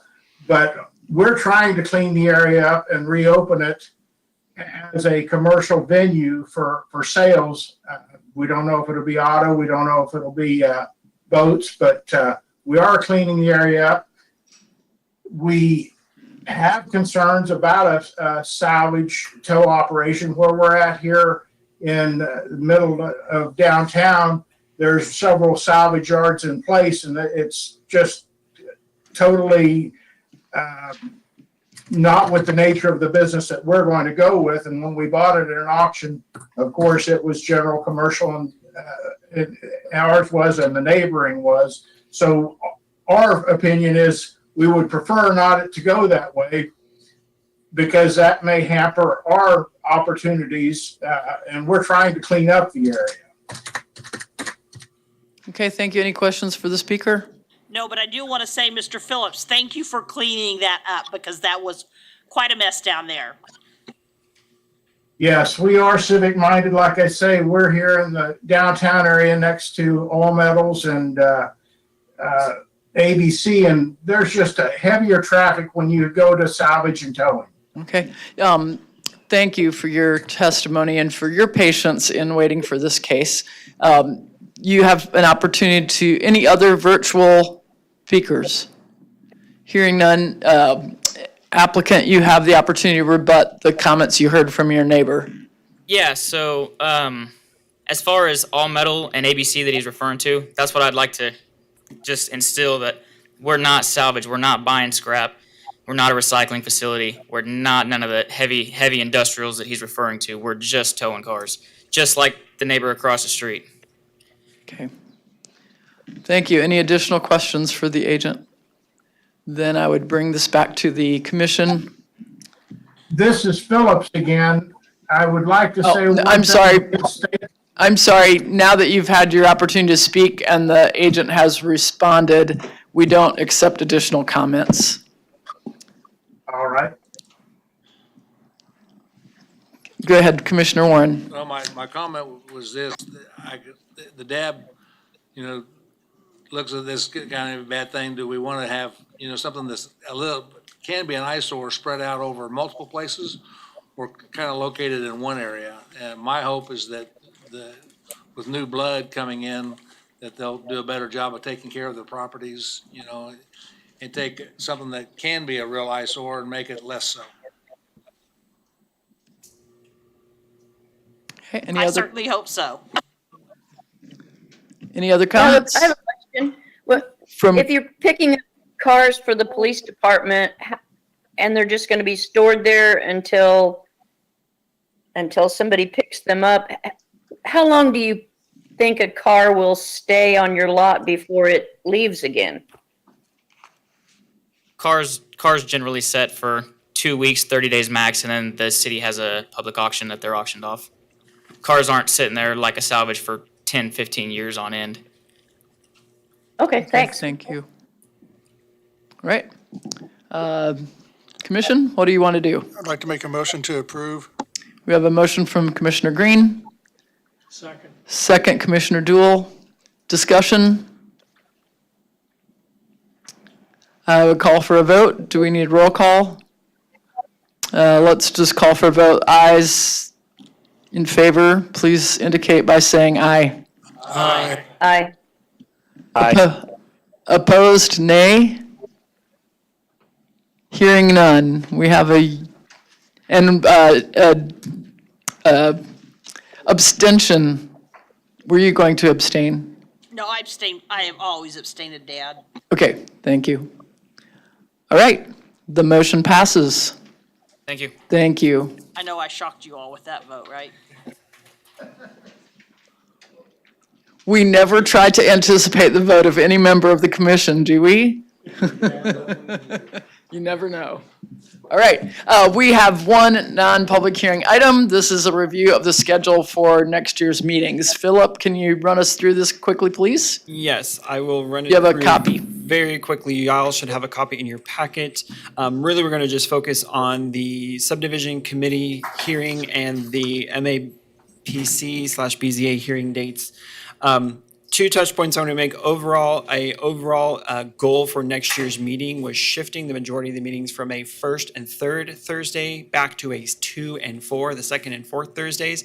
This is going to alleviate a lot of the conflicts we've been having as the timing of the MAPC with the timing of the district advisory board meeting. What we've been having a lot this year is that the second meeting of the month for the MAPC was happening about mid-month, and then they were being scheduled we couldn't get them on the DAB meeting at the beginning of the month, so they were scheduled for the next month to where it was outside the protest period. There was a lot of conversation of trying to get them closer together, and so moving to a predominantly second and fourth Thursday schedule will better accomplish that to where more often than not, the district advisory board should happen before the protest period is over if it's scheduled for the month after the planning commission on that fourth Thursday. The other thing that I would just like to mention is a unique situation on the June 14th, 2023 subdivision committee meeting.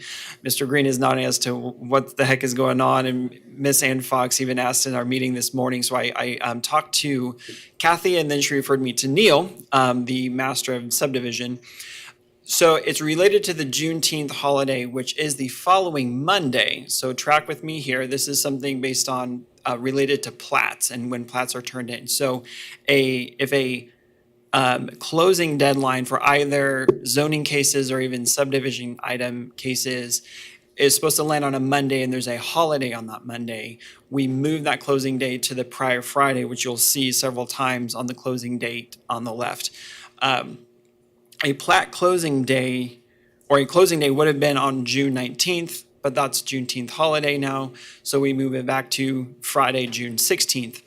For plats, it's a common practice that they are turned in the day before the closing deadline, because sometimes it just, in terms of Neil's system and structure, that's just generally how it's done.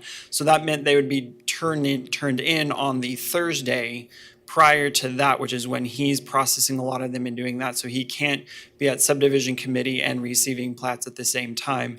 And so he requested that the subdivision committee date be moved to the Wednesday before that. So that answers that question, just in relation to it's in line to a holiday, and it's when plats are received and his ability to receive those plats and process them ahead of the closing day, which would be Friday the 16th. So that's really the only anomaly on the subdivision committee calendar.